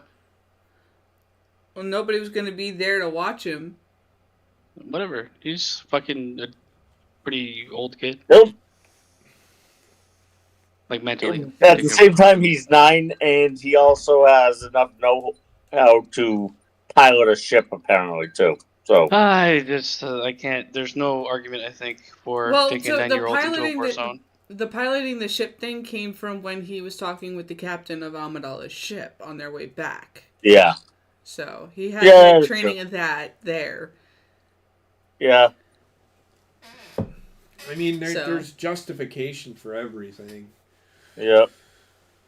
They should at least try to justify, and I think they did pretty good job. He's asking all And these questions. another way you can justify it is it was the will of the Force that he winds up there. So, I get what you're saying, but they try to explain these things. I think people just, I don't know. I mean, depending on the movie type the movie you're making, they just don't care. Like wrestling, sometimes just accept it for what it is. Well, And that's pretty much what happened. But Star Wars did this with Luke Skywalker too. Now, He was to 9. that. We'll get to that though. Yep. Go ahead. Alright. Qui-Gon and Obi-Wan duel with the Sith Lord amongst the catwalks of a massive power-generating reactor core. Okay. Obi-Wan is briefly delayed, separating him from Qui-Gon and Maul. Meanwhile, Queen Amidala and her forces fight their way into the palace and capture Newt Gunray, Viceroy of the Trade Federation. You don't have to keep telling us this, dude. Anakin, who inadvertently joined the dogfight in space, destroys the droid control ship's reactor with proton torpedoes, which deactivates the droid army in the midst of taking Gungan prisoners. In the reactor core, Qui-Gon re-engages Darth Maul single-handedly, but is mortally wounded. Obi-Wan catches up with and defeats Maul in another intense lightsaber fight. With his final breath, Qui-Gon instructs Obi-Wan to train Anakin to become a Jedi. My favorite scene, lightsaber scene, ever in a Star Wars movie. Yeah, it's easily one of the best scenes. It's the best scene in this movie. But like for moments, it's this one and the pod racing for this movie that I walk away from being like that those were good shit. Go ahead. I'm sorry. Were you done, Basement? Yeah. Go ahead. They do a really good job with the lightsaber fights in Star Wars because they're very, again, central to the movie. So they take care in how they present them. I think that's why they became so fucking good. The scenes. Yep, I agree. Some of the scenes we'll get to the later ones. Those starting to look a little clunky again. But yeah. I would say they have done a really good job, especially in these 3 movies that we're talking about. They did a fantastic job on how to present what a lightsaber fight actually fucking looks like. Part of it was they, especially with this one, they were showing off the advances they had made in how to do the lightsaber fights compared to how they were done in the original trilogy, especially in 5 and 6. The one thing that frustrates me going forward is that when they realize how popular like Darth Maul was and how like his fighting style was popular, they lean really heavily in the flipping around stuff moving forward with a lot of the fights. I would have loved to see a bit more like, I mean, I guess they do it to an extent. I would have loved to see a bit more like diversity in fighting styles. A lot of the Jedis fight the same. Now there are some that fight different. Well, that actually gets into more lore. Where there are several different. There's 7 forms. Thank you. There are 7 different lightsaber forms, which our neighbor teaches. He does. He literally does. That doesn't. Sad thing is that doesn't surprise me. It's just kung fu, people. That's all it is. Yeah, but there are 7 different forms of lightsaber combat. If you want to know, and I'm going to shout out these sites. Connor, Basement, you might know, and Tim, I'm sure you know of these. Evan Nova, 95. I think he does a really good job on what those 7, he does 45-minute videos on what those 7 forms are. You don't have to go and watch them, but if you're interested, those 7 forms are introduced by him and his, there's 4 or 5 of them that get together and do what we're doing right now. But they, yeah. So, you go check that out. I mean, From this one on, most of the fighting is a lot of flipping with Jedis. I know that there's some that don't. Yoda is broken but flips all over the place. And then you have what's his face? The Sauron from Lord of the Rings. The fuck is his name? Oh god, I can't remember his name. What? He's got Pointy head he's got a lightsaber with like a little curve at the end. Oh, Dooku. Yeah, Dooku. Yeah. He fights different, which is good. But a lot of the other Well, guys. the whole thing with just- Count Dooku, I'll get to Dooku is because Christopher, who plays him, was actually trained in traditional sword fighting. Yep. And plus, Yeah. he Got was that. like fucking 80 fucking years old when he made that fucking movie. Yeah, he made. Man, in Lord of the Rings, the skin over skeleton. But the fight scenes, the lightsaber scenes, and usually the end of they try to take real good care of the end fight scenes. Usually, yes, they do. I agree. I don't know if they did that in these last three, but in this one, these first six, they absolutely killed it at the end scenes. Yeah. Now, The final act of the movie. This whole, one, the yeah. the centric story was the fight between them three. It wasn't the Queen Amidala getting to New Gunray. They did that quick. Yeah. The one thing I will go back to and how they captured them. This is that sappy shit I was talking about, where Queen Amidala comes running, or they're trapped in that throne room, and then up comes the protector of Amidala, and she says that cheesy fucking line. I can't fucking remember what that cheesy line was, but she says that cheesy line. That's the kind of cheesiness that I've seen in this movie. Yeah. This movie is pretty heavy on the cheese. What I think that they were trying to go for with the end of this movie was Haha, similar we got you, to. cock fag. No, actually, you know what that scene was? It's surprise, cock fag.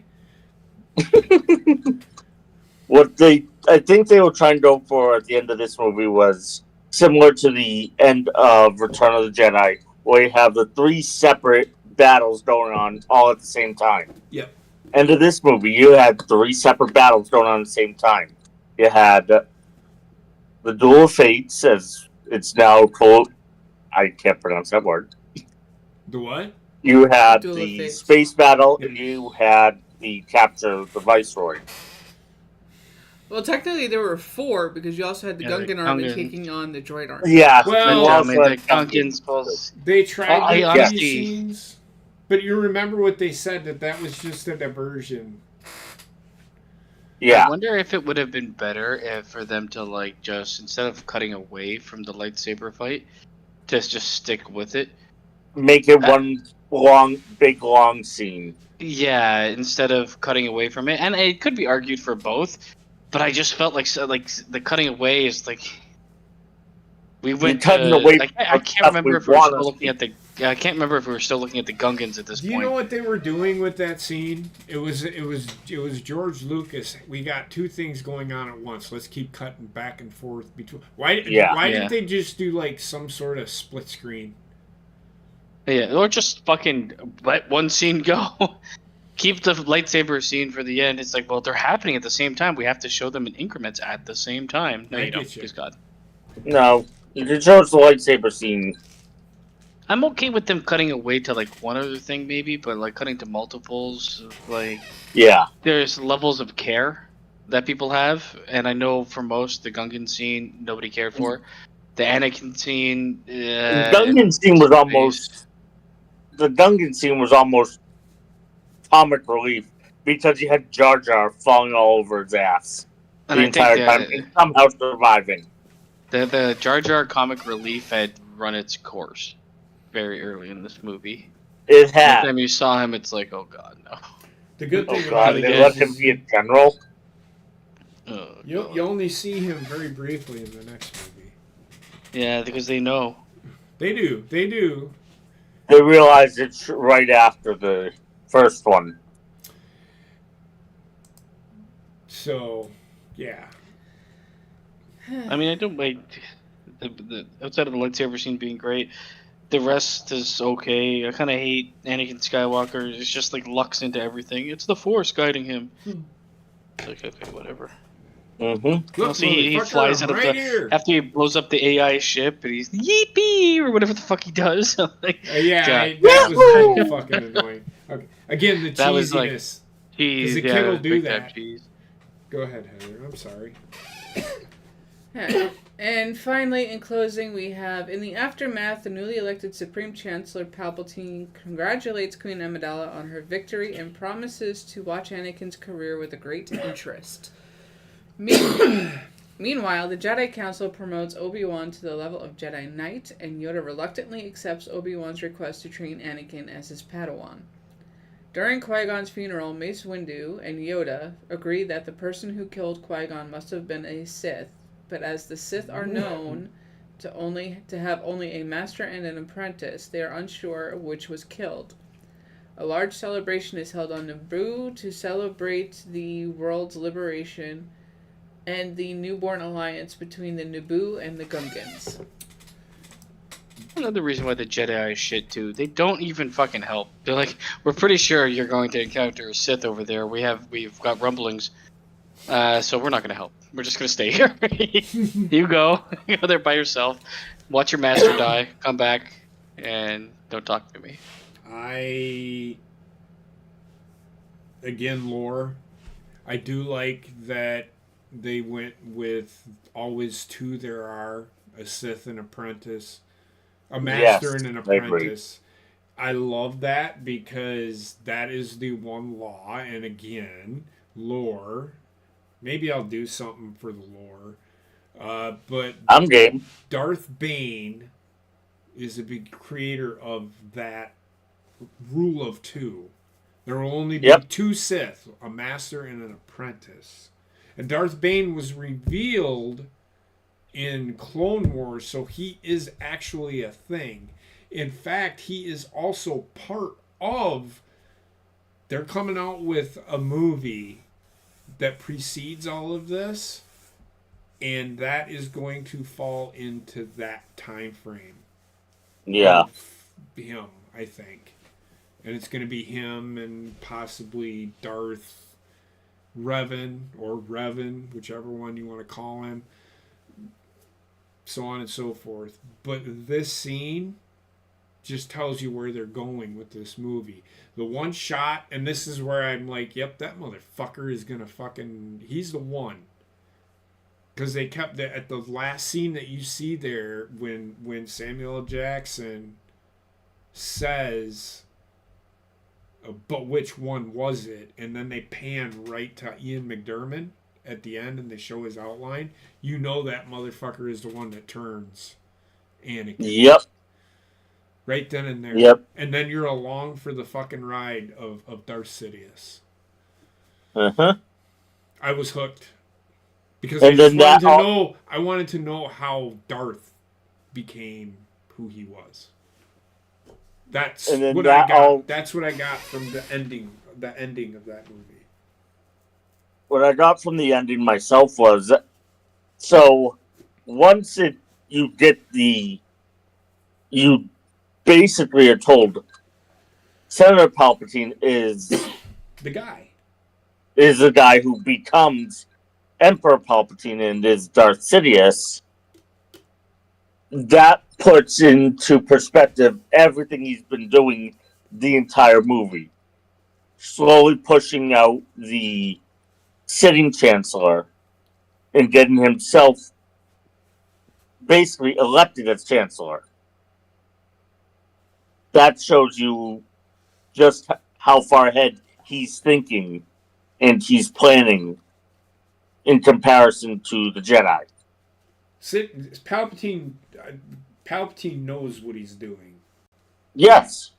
He knows where this is leading to. Now, does he see beyond that?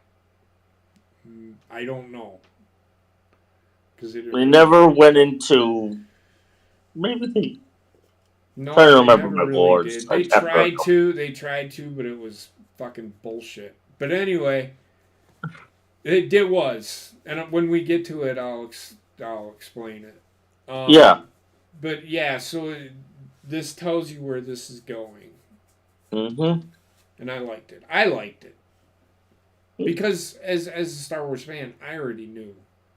I already knew what was going to happen, but I wanted to know what it would look like on a TV screen. I think they did a pretty good job with this scene. That's just me personally. Yeah. That's all I'll say. Yeah, the It ending also of the felt. movie wasn't bad. I mean, it tied everything up. Like the ending of the movie in general isn't so bad. Right. For the most part, they tie up what they're trying to, the story they're telling. It's just, like this is a very difficult movie to make because it's the prequel to a trilogy that was uber successful, and it's also a trilogy itself. Mm-hmm. So you kind of have to start with not like the highest stakes. This has to be introduction to things. Oh, there goes Connor. There goes Connor. It has to be your introduction to things. So like they have to lay the groundwork for the rest of what they're going to show, yet still be interesting enough to watch. It's a difficult, especially with the storyline they're telling. It's a difficult movie to make and have it be as successful or not successful, just interesting throughout. But the ending is for me. They ended on a high note. It did. It did. Yeah. I am a. I love the story of this, of Star Wars. I love the story. There's just something about it. Now, usually I will just like, yeah, right, somebody's gonna fuck it. But I can buy into the fact, like Marvel. I'm like, yeah, come on, man. The motherfucker got body slammed from fucking 75,000 feet in the air. I get it. This to me is different because they're from another world. I get the whole whatever, which is why I've kind of laid off the Marvel movies a little bit on. But I can say that Star Wars, like I said, it was my childhood. This movie, I was like 4, 5, and 6 were fantastic. I just wanted to see more Star Wars. Mm-hmm. When this came out, and I seen it, and when first time I seen it, I'm like, I was blown away. That they outdid themselves as a Star Wars movie. That's just me, though. I do The find second- like Go ahead. thing for me when it comes to not Star Wars, just movies in general. Like I prefer, and when I was younger it was different, but as I've grown older, I prefer like characters with moral ambiguity, a bit more like depth to them. Mm-hmm. I know that's not what I'm gonna get from watching Marvel or Star Wars. That's not what the movies are made for. No. So going in and knowing it's like good and evil battling essentially, Mm-hmm. it's this one I find this is probably gonna be the hardest one I give a rating to of any of them because I think it's one of the hardest movies that they tried to make. And I think there's several missteps, but I think there's a lot of gold there too. And that's almost like every Star Wars film I watch. It's like, didn't like this. I'll absolutely love this. Didn't like this. Right. It's such a mixed bag of things. But yeah, on a rewatch, I don't know. It's I've seen this movie now like 5 times. I think. I've been a lot. seen it. I've seen it probably. Fuck, I don't know. I was gonna say, don't try and count it. It's been a while since I watched it. Today was the first time in probably like 3 years, but I can tell you I probably watched it a million times. No, not a million. There's no fucking way. But I've watched it like a shit ton. Yeah. I've seen all The of one them thing- a shit ton. The last The one three thing not that so this much, movie but- does. Go ahead. The one thing that this movie does is it's separated from the first trilogy, yet it feels Star Wars. Like there's no they didn't fuck up in trying to like Yes. make something and never really accomplished it. It definitely feels like it's in the same world. It feels like the other movies. There's a lot of things that they like brought into this one that I think people looked at and felt like, oh, this is weird or dated. But it's like, no, it's just paying homage to its predecessors. They successfully made another Star Wars movie where They when did. we get to the final three, most of them still feel like Star Wars. Let's just say that, Yes. but not all of them. Yeah. Yes. But you've seen people like remake something or do a sequel after so many years, and it's like, this does not remind me of the original movie at all. They've bastardized it. They did not do that with this. No. This is definitely a Star Wars movie. They did. Like, I've heard all of the stories. Like, the story that they followed in this one, we already knew about it. I mean, they pretty much took everything. Like, the Phantom Menace, Attack of the Clones, and Revenge of the Sith. They were never going to change those. I've heard stories about them, or read stories on them over years. For years. This was what they were going to go with. Where they've gone with it now, they're trying to, every now and then, put in some expanded universe shit. It's not shit, because the shit that they're adding is really good. You've seen that with the Ahsoka series. They're doing a lot of fan service when it comes to Star Wars. If you know the lore. Like Thrawn. Ahsoka. The Ahsoka and Thrawn stuff is major fan service. It's major fan service, and that's what people clamor for. And so I just wonder if they've gone too far down servicing their own fans instead of trying to get new fans. Yeah. But the stuff that they use in the expanded universe would bring in new fans. It'll bring in new fans, and it will also bring in lapsed fans too. People who left. So the story that they should have gone with, and we'll for sure on these last three, I'm telling you, where they should have gone with it is we're in agreement on this. Jason and Jaina Solo being the reason why 7, 8, and 9 happened. That's what I was hoping for. I've said that over and over and over again. The one thing would you have included Anakin Solo too? Absolutely. That whole storyline is the reason why it honestly. I was just wondering if you would have included them too. Course. Because all of them, Ben Skywalker too. All of them. Yeah. But anyway, we'll get into that. We'll do a lore thing. Yeah. Oh, we'll get into that. That one will be probably a topic when we get to the newest trilogy. Yeah. Anyway, what were you saying, Go Basement? ahead, Basement. The one thing I really feel with Star Wars as a whole is it's this grand, epic, fucking galaxy-spanning story that feels like it only takes place in a bedroom. Like, everything is so closely related in Star Wars that it loses its scale. It's like, oh, well, here's R2-D2. He was around for everything, and he's in everybody's storyline. And but it's not just R2-D2. There's a through line. Every character in a galaxy and it's like they look up at the stars in this movie. It's like, I want to be the first one to visit all of them. So do I, because we've only seen like 4 of them, and we have to live within this small storyline. It's the opportunity to make it so much bigger is there, that the scope is so small. And that, I think, is what really hurt them in the new ones. They're unwilling to get bigger. They have the sandbox and they can never expand it. This is the sandbox we're going to play in.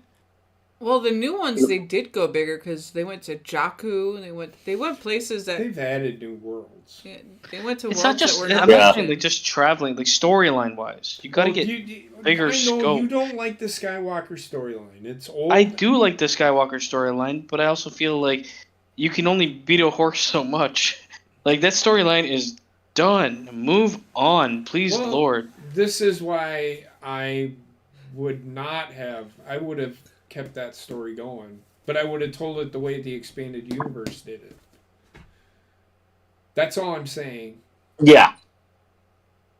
Because there's more storyline there, and it gets Oh, better. there is so it much gets more. better, believe it or not, with the Skywalker Like that's basically the complaint I'm looking at is if it's there, please God, just use it. I 100% Like- fucking agree with you. I honestly could And not agree the with reasoning why they didn't use is my guess for the reason why they didn't use the expanded storyline universe is because they didn't want to pay the rights.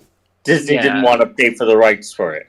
So what they George did is they Lucas basically owns disavowed the that it doesn't rights. like they got rid of it because most of that is like I think a lot of like fan made stuff or people that are No, it's a lot of No, dude, authors. this is actual books, authorship. man. So getting all those fucking paying all those people, you know what they'd rather do?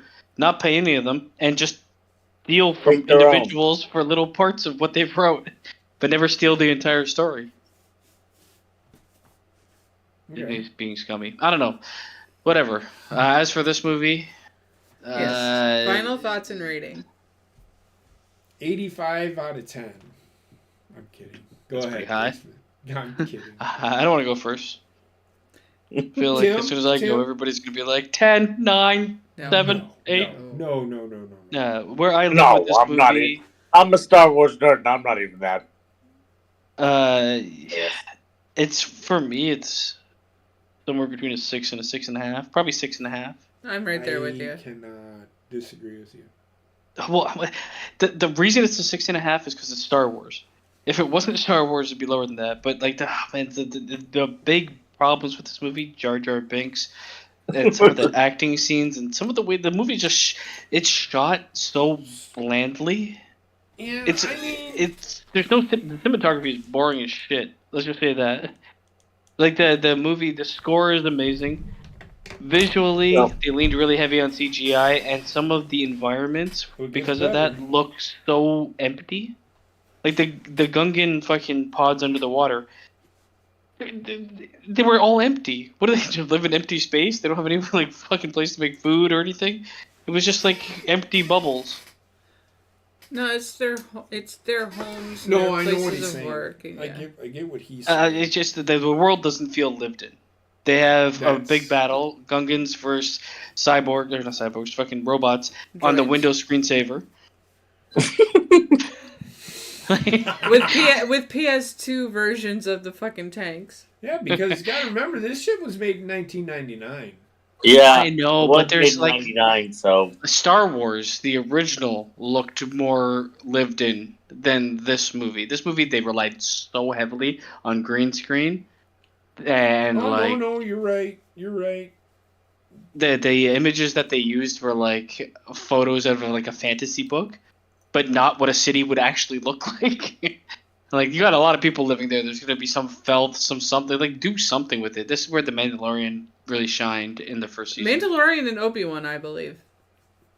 I Obi-Wan can was agree big. with that. Mm. They're trying they're trying to be better. I get what you're saying. Like, But nothing any looks setting, like- like you have to make it look like people live there. It just looks, and it hurts the movie because it makes it feel so fake. That combined with the words not matching people's mouths, I was like, "Oh, this is pretty bad, man." So, if you want to know a little piece of, and hate to interrupt, but there's Ray Park plays a good guy in this movie, as well as Darth Maul. He's one of the troopers running in when they get into the castle. He's one of the. He's one of Amidala's soldiers. Dave Filoni is also in that scene. He is one of the. Did you recognize Queen Amidala's ship captain too? I did not. He's been in other Star Wars movies as a captain. I'm sure he has. But so there's a lot of callbacks in this movie too. But wait a minute. what? Go ahead. Oh, wait, Captain Antilles? Yeah. I thought that was him. Yeah. So anyway, they do a pretty good job of some stuff, but there's some things Like for that they- nostalgia, Yeah. they hit it really well. Yes. Yeah. They also, for like anybody looking for like Easter eggs or looking for continuity, they almost go overboard with it, which is, I guess, the audience they're looking for. Yep.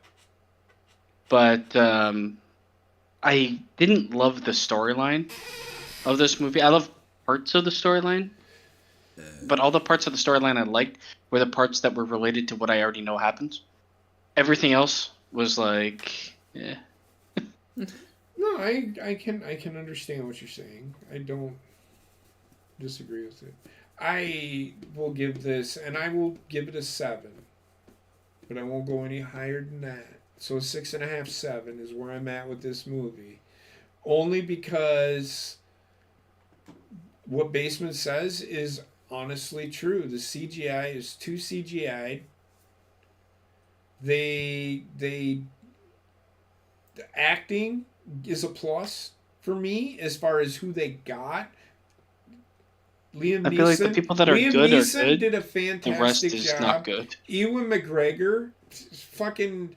If there was a person, Okay, so hold on. Ewan McGregor in this movie, he is like a non-entity almost. He's a great cast, but this is an introduction to him. The second and third one, he is like he's a Mickey. This one, he's a supporting character more. Second and third, he is the main Obi-Wan character. Kenobi. He is the perfect casting, in my opinion, for Obi-Wan Kenobi. It's just this movie. There's so much like flat delivery from everybody. I understand that. And that's it's like writing. the Jedi's, I get it, but then you have fucking Queen Amidala is like stone faced in everything she says. It's just the only person who has inflection in their voice is fucking Jar Jar Binks, and I wanted to shoot him with a fucking sniper rifle. So, and I understand that. I agree. And then you have the kid and his mom, which were bad. These are some of the things I do agree with you on, and I will say yes, but I think there's more positives than just those negatives for me. The nostalgia, the callbacks, the music. Liam Neeson, Ewan McGregor, really you can't shit on the boy. Ian McDermott being there, I mean, they did. I think they did pretty good. That's where I am with the movie. It was more. I know the story, so I knew what it was going to happen going in. I was excited to see Darth Maul and him being put to paper on picture. I was looking forward to that for me. So that's where I am with 7, 6.5, 7. Tim? I'm like everyone else. I'm at 6.5, 7. For what it was billed as, it was billed as a prequel, and it needed to show off the birth of how Anakin would eventually become Darth Vader. Correct. And it did that. Certain parts of it were just, why is this here? Or why are they... There was some dull moments. There doesn't need to be this. There doesn't need to be all this stuff here. Yeah. But the pod race was a high point, and the final lightsaber battle was the other high point in the entire movie. What they care about most was really good in this movie. That's what I'll say. Yeah, they did what they had to do with the movie. Yes. They started another trilogy with this movie. What I like most, they did in this movie. That's all I care about. The one complaint I'll have, well, I'll talk about the other complaints. I know.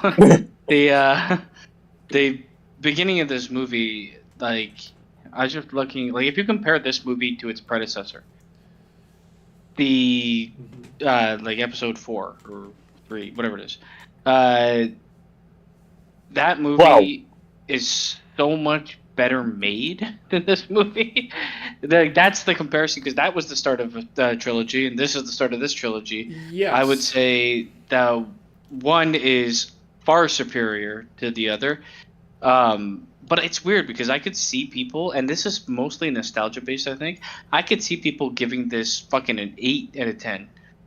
Especially now, because people looking at these movies a lot more in like the limelight, and then you watch them and it's like, no. Just because the last 3 weren't greatest. So These when I watch are Star not Wars, great. when I watch Star Wars, I watch for the story, not the acting. I gotta watch it for graphic. everything, as like what goes into making a movie. Otherwise, just read the books. If I just want the story. Dude, loved. I mean, but again, I love the I books. know I do get what you're saying. I'm just saying that's why I do what I do. That's why. Yeah, I have to still rate it overall. Like you got to look at how what art form goes into movie making and how they either hit it right or don't hit it at all. Yep. And like I said, with the music, it's all there. Soundtrack is great. Sound design is great. Set design is pretty shit because it's all green screen. Like And the other funny part was they had to keep doing the lightsaber battles with Ewan McGregor over because he kept doing the lightsaber Yeah, he sound. kept making the noises. And Wow. also, I forget if it's the second or third one, but as they were doing the shoots and they were using the stage lightsabers, he ended up bending the rod that they had to show. Oh, I remember. I can't remember which one that was, and I'll have that to look shit it up. you can all see on Disney Plus, I think. Yes, there's. So Heather, go ahead. Thank you. My rating is more along the lines with Basement at 6.5 because. You're just a mean person. How about you just shut up and let me fucking talk? Chloroform. Just turning into a Sith. It comes down to that there were. It's not really so much the movie itself, it's more the actual production of the movie. Having watched it for the 10th time now, I can practically quote this movie, but again, it's the voice dubbing over that in the remastering ended up not lining up, and for them to not catch that, kind of. It's so fucked because I was like, "There's got to be something wrong." I'm looking it up while I'm watching the movie, and you mentioned that it was fucked up. I was like, "Oh my god, thank God I'm not fucking insane." No, you're not. I mean, there was. You could tell that the voice dubbing was going on pretty quickly in the movie because of the fucking just the clarity of their voices in certain things. It's just like, yeah, there's no way they're gonna be on a set like that and not have some sort of an echo.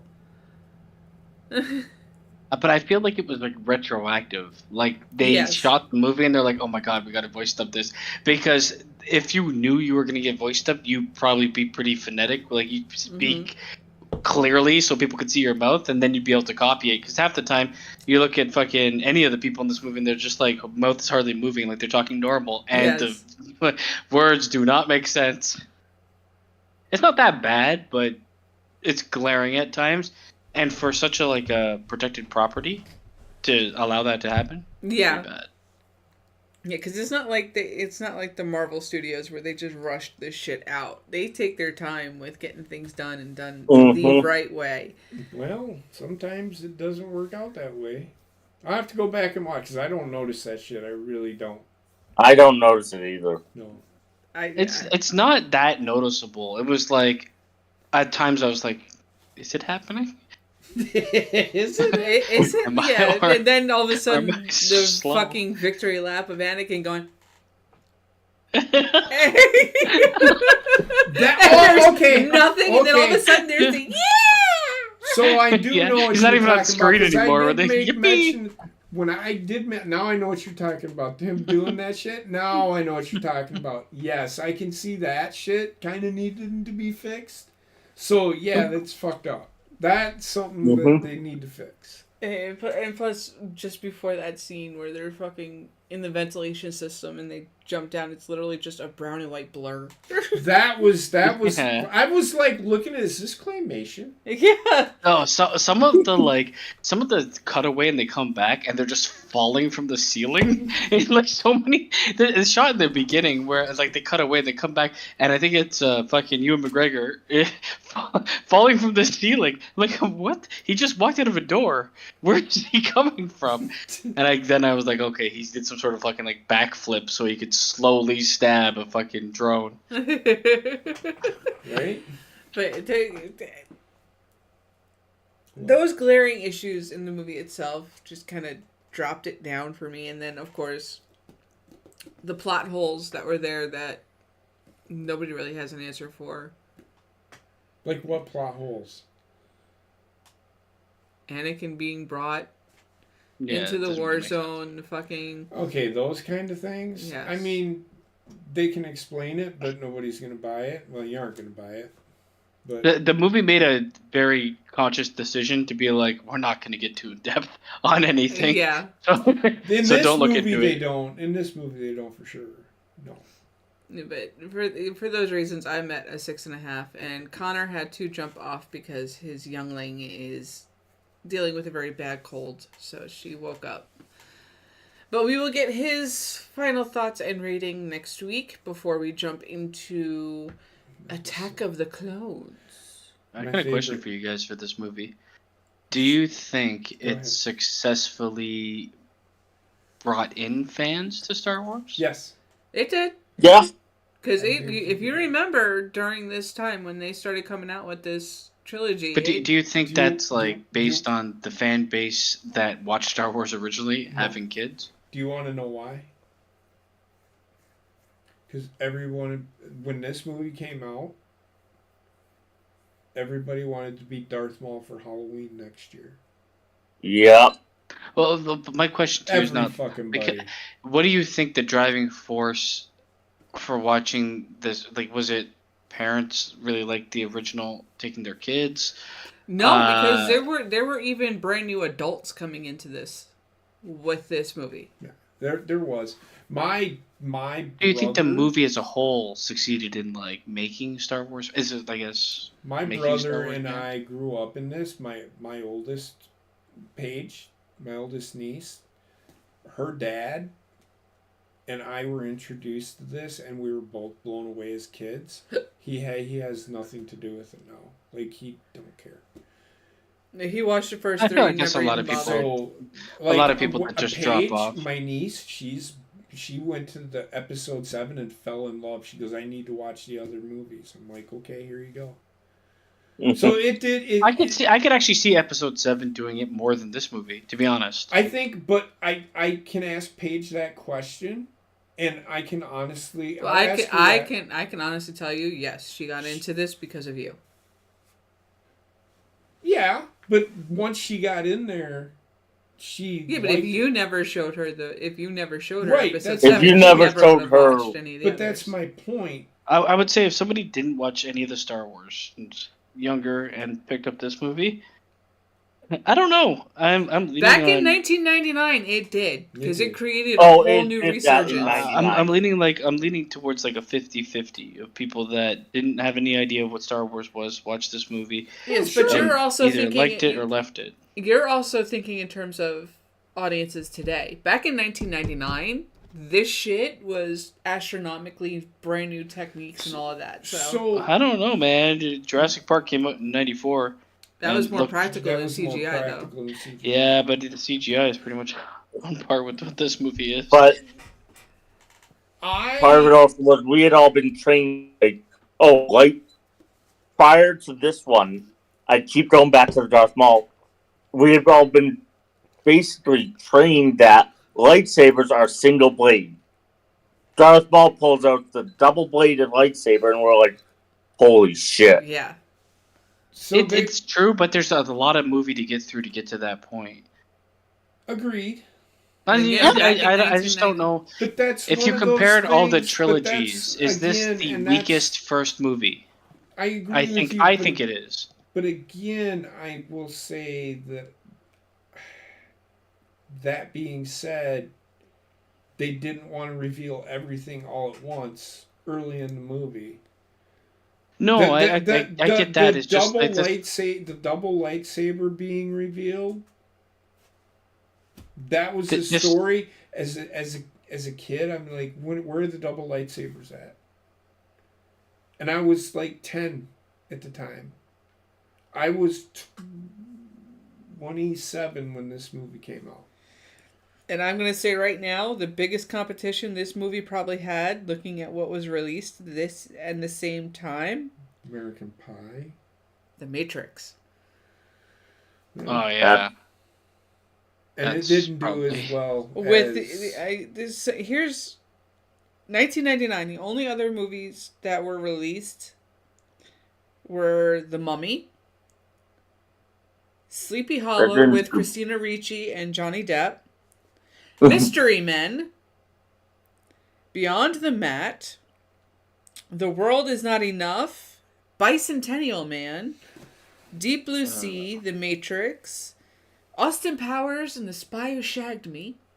Every movie except for Bicentennial Man, I actually think I enjoyed more than this movie. Varsity Blues, was a good movie, Superstar, too. Galaxy Quest, That's a good movie. American Pie, I think the 90s had a lot of good movies.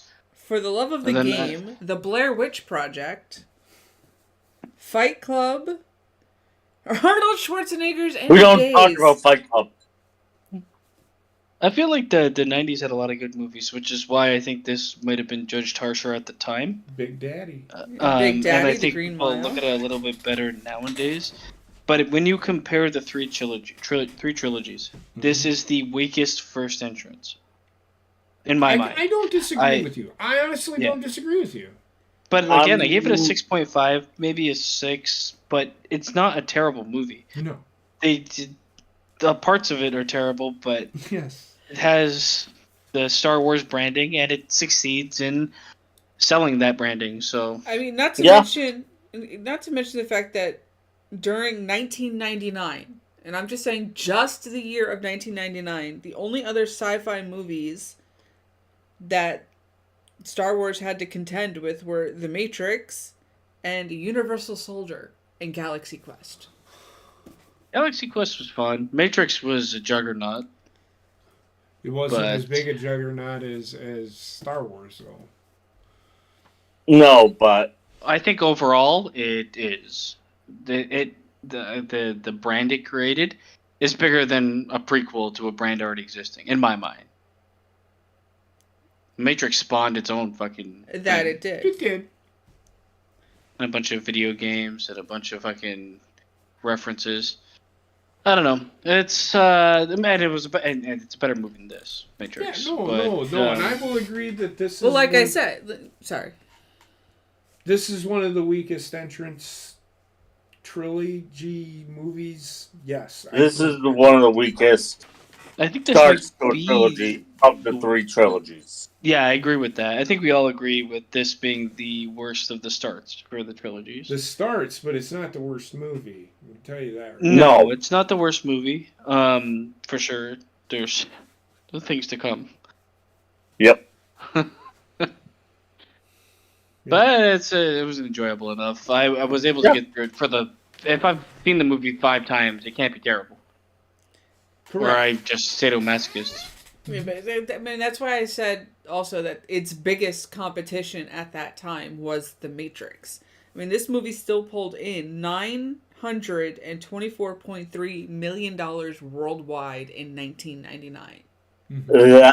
And that's more the name. That's a massive success. And That's more the agree- name than the movie, though, I I will can say. agree with that, but it still came close to $1 billion every time that it debuted a movie. You know what it didn't do? It didn't turn fans away.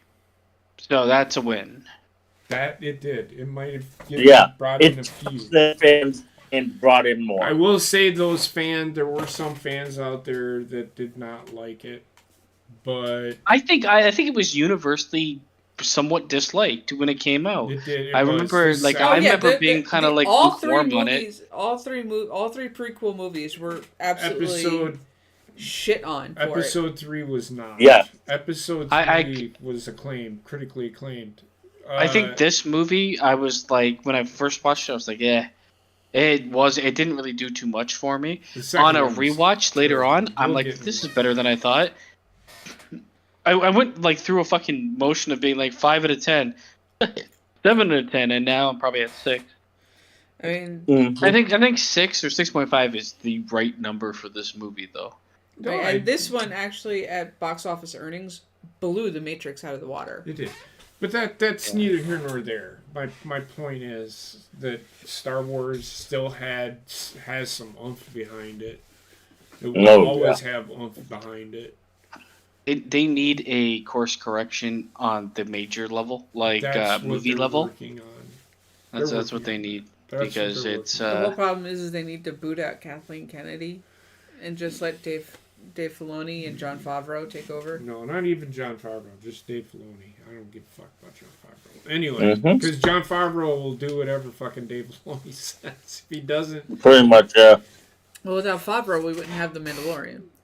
Without True. fucking Dave Filoni, you wouldn't have fucking. It's so weird, because I went from like pretty huge Star Wars fan, and I stayed a Star Wars fan when 7 came out. And I'm like, yeah, they're doing pretty good. It's the same movie, but it's enjoyable, and it's now. Then I fell off massive. I watched some of the shows, and I got back on board. And then the shows started to turn a little bit for me, and I was like, I think I'm out of the shows now, too. If you look at Star Wars now, Dave Filoni's name is all over everything when it comes to Star Wars. It doesn't matter if Ewan McGregor is fucking executive producer of Obi-Wan. His name is in there. Well, just like Kathleen, every time Kathleen Kennedy's name shows up, his name shows up. I just want them to release some really good shit. They're getting there. I feel they did so with Andor, Ahsoka, and Obi-Wan. In my opinion, didn't whatever. I felt like The Mandalorian was the best of the bunch. I haven't seen the last season of it. Andor, I'm looking forward to watching. I hope I enjoy it. What was the fucking Boba Fett? I didn't watch that either. Book of Boba Fett, yeah. Yeah, I didn't watch that. It's like I just feel like I need the connective tissue. You kind of got to watch that in between. Have you watched? What season are they on in The Mandalorian? 3. They're going into 4. Yeah, I just haven't seen the last season. So you have to watch. Have you watched episode or season 2 yet? Maybe I did. I've watched season all 2 of Mandalorian leads into. I know that. So have you watched season 2 yet? I have watched season 2. Have you watched season 3? And we talked about like the Ahsoka is involved, and we talked at length about where they're going to go with the Ahsoka storyline. I'm not even talking about Ahsoka. I need to watch fucking Clone Wars or whatever. I'm talking about Boba Fett. Did you watch season 3? If you watched Mandalorian, you mean? Maybe. I don't know how far I've watched that. Watch Boba Fett first. Yeah, I watched that with my niece and nephew on vacation. Watch Boba Fett first. I'm just telling you, it'll make more I just sense. don't find a huge attraction to the things they're showing me. You have to stick with it, because eventually it ties into The Mandalorian. Season 3. All over the world. But it's weird, because it's like Star Wars, like the main path fell apart. And all the side fucking stories, side paths are somewhat okay or decent. But I feel like I still need that main fucking storyline. You need something holding it together. Doing all these offshoot shows, it's like, okay, but what the fuck's the point? I already know what happens with most of these storylines. Well, Andor is neither here nor there. No, Andor is the start of Rogue One. You'll see. Yeah, but that's what Andor is part of the rebellion, basically. I already know what happens, so it's not really. I don't care too much. There's nothing for me to look forward to, is what I'm saying for Star Wars. That's what's killing me. I need a clear vision of where they want to go on like the main level, not just these offshoot. Do you remember what happened in the 10 seconds between episode 1 and 2? We're going to show you over 10 hours. Basement, as you watch them, each and every one of them is tying up loose ends from the movies. Problem is, I don't care about the loose ends for the movies. Because the movies, there's a million loose ends. The movies... Well, that's why they're doing a million different series.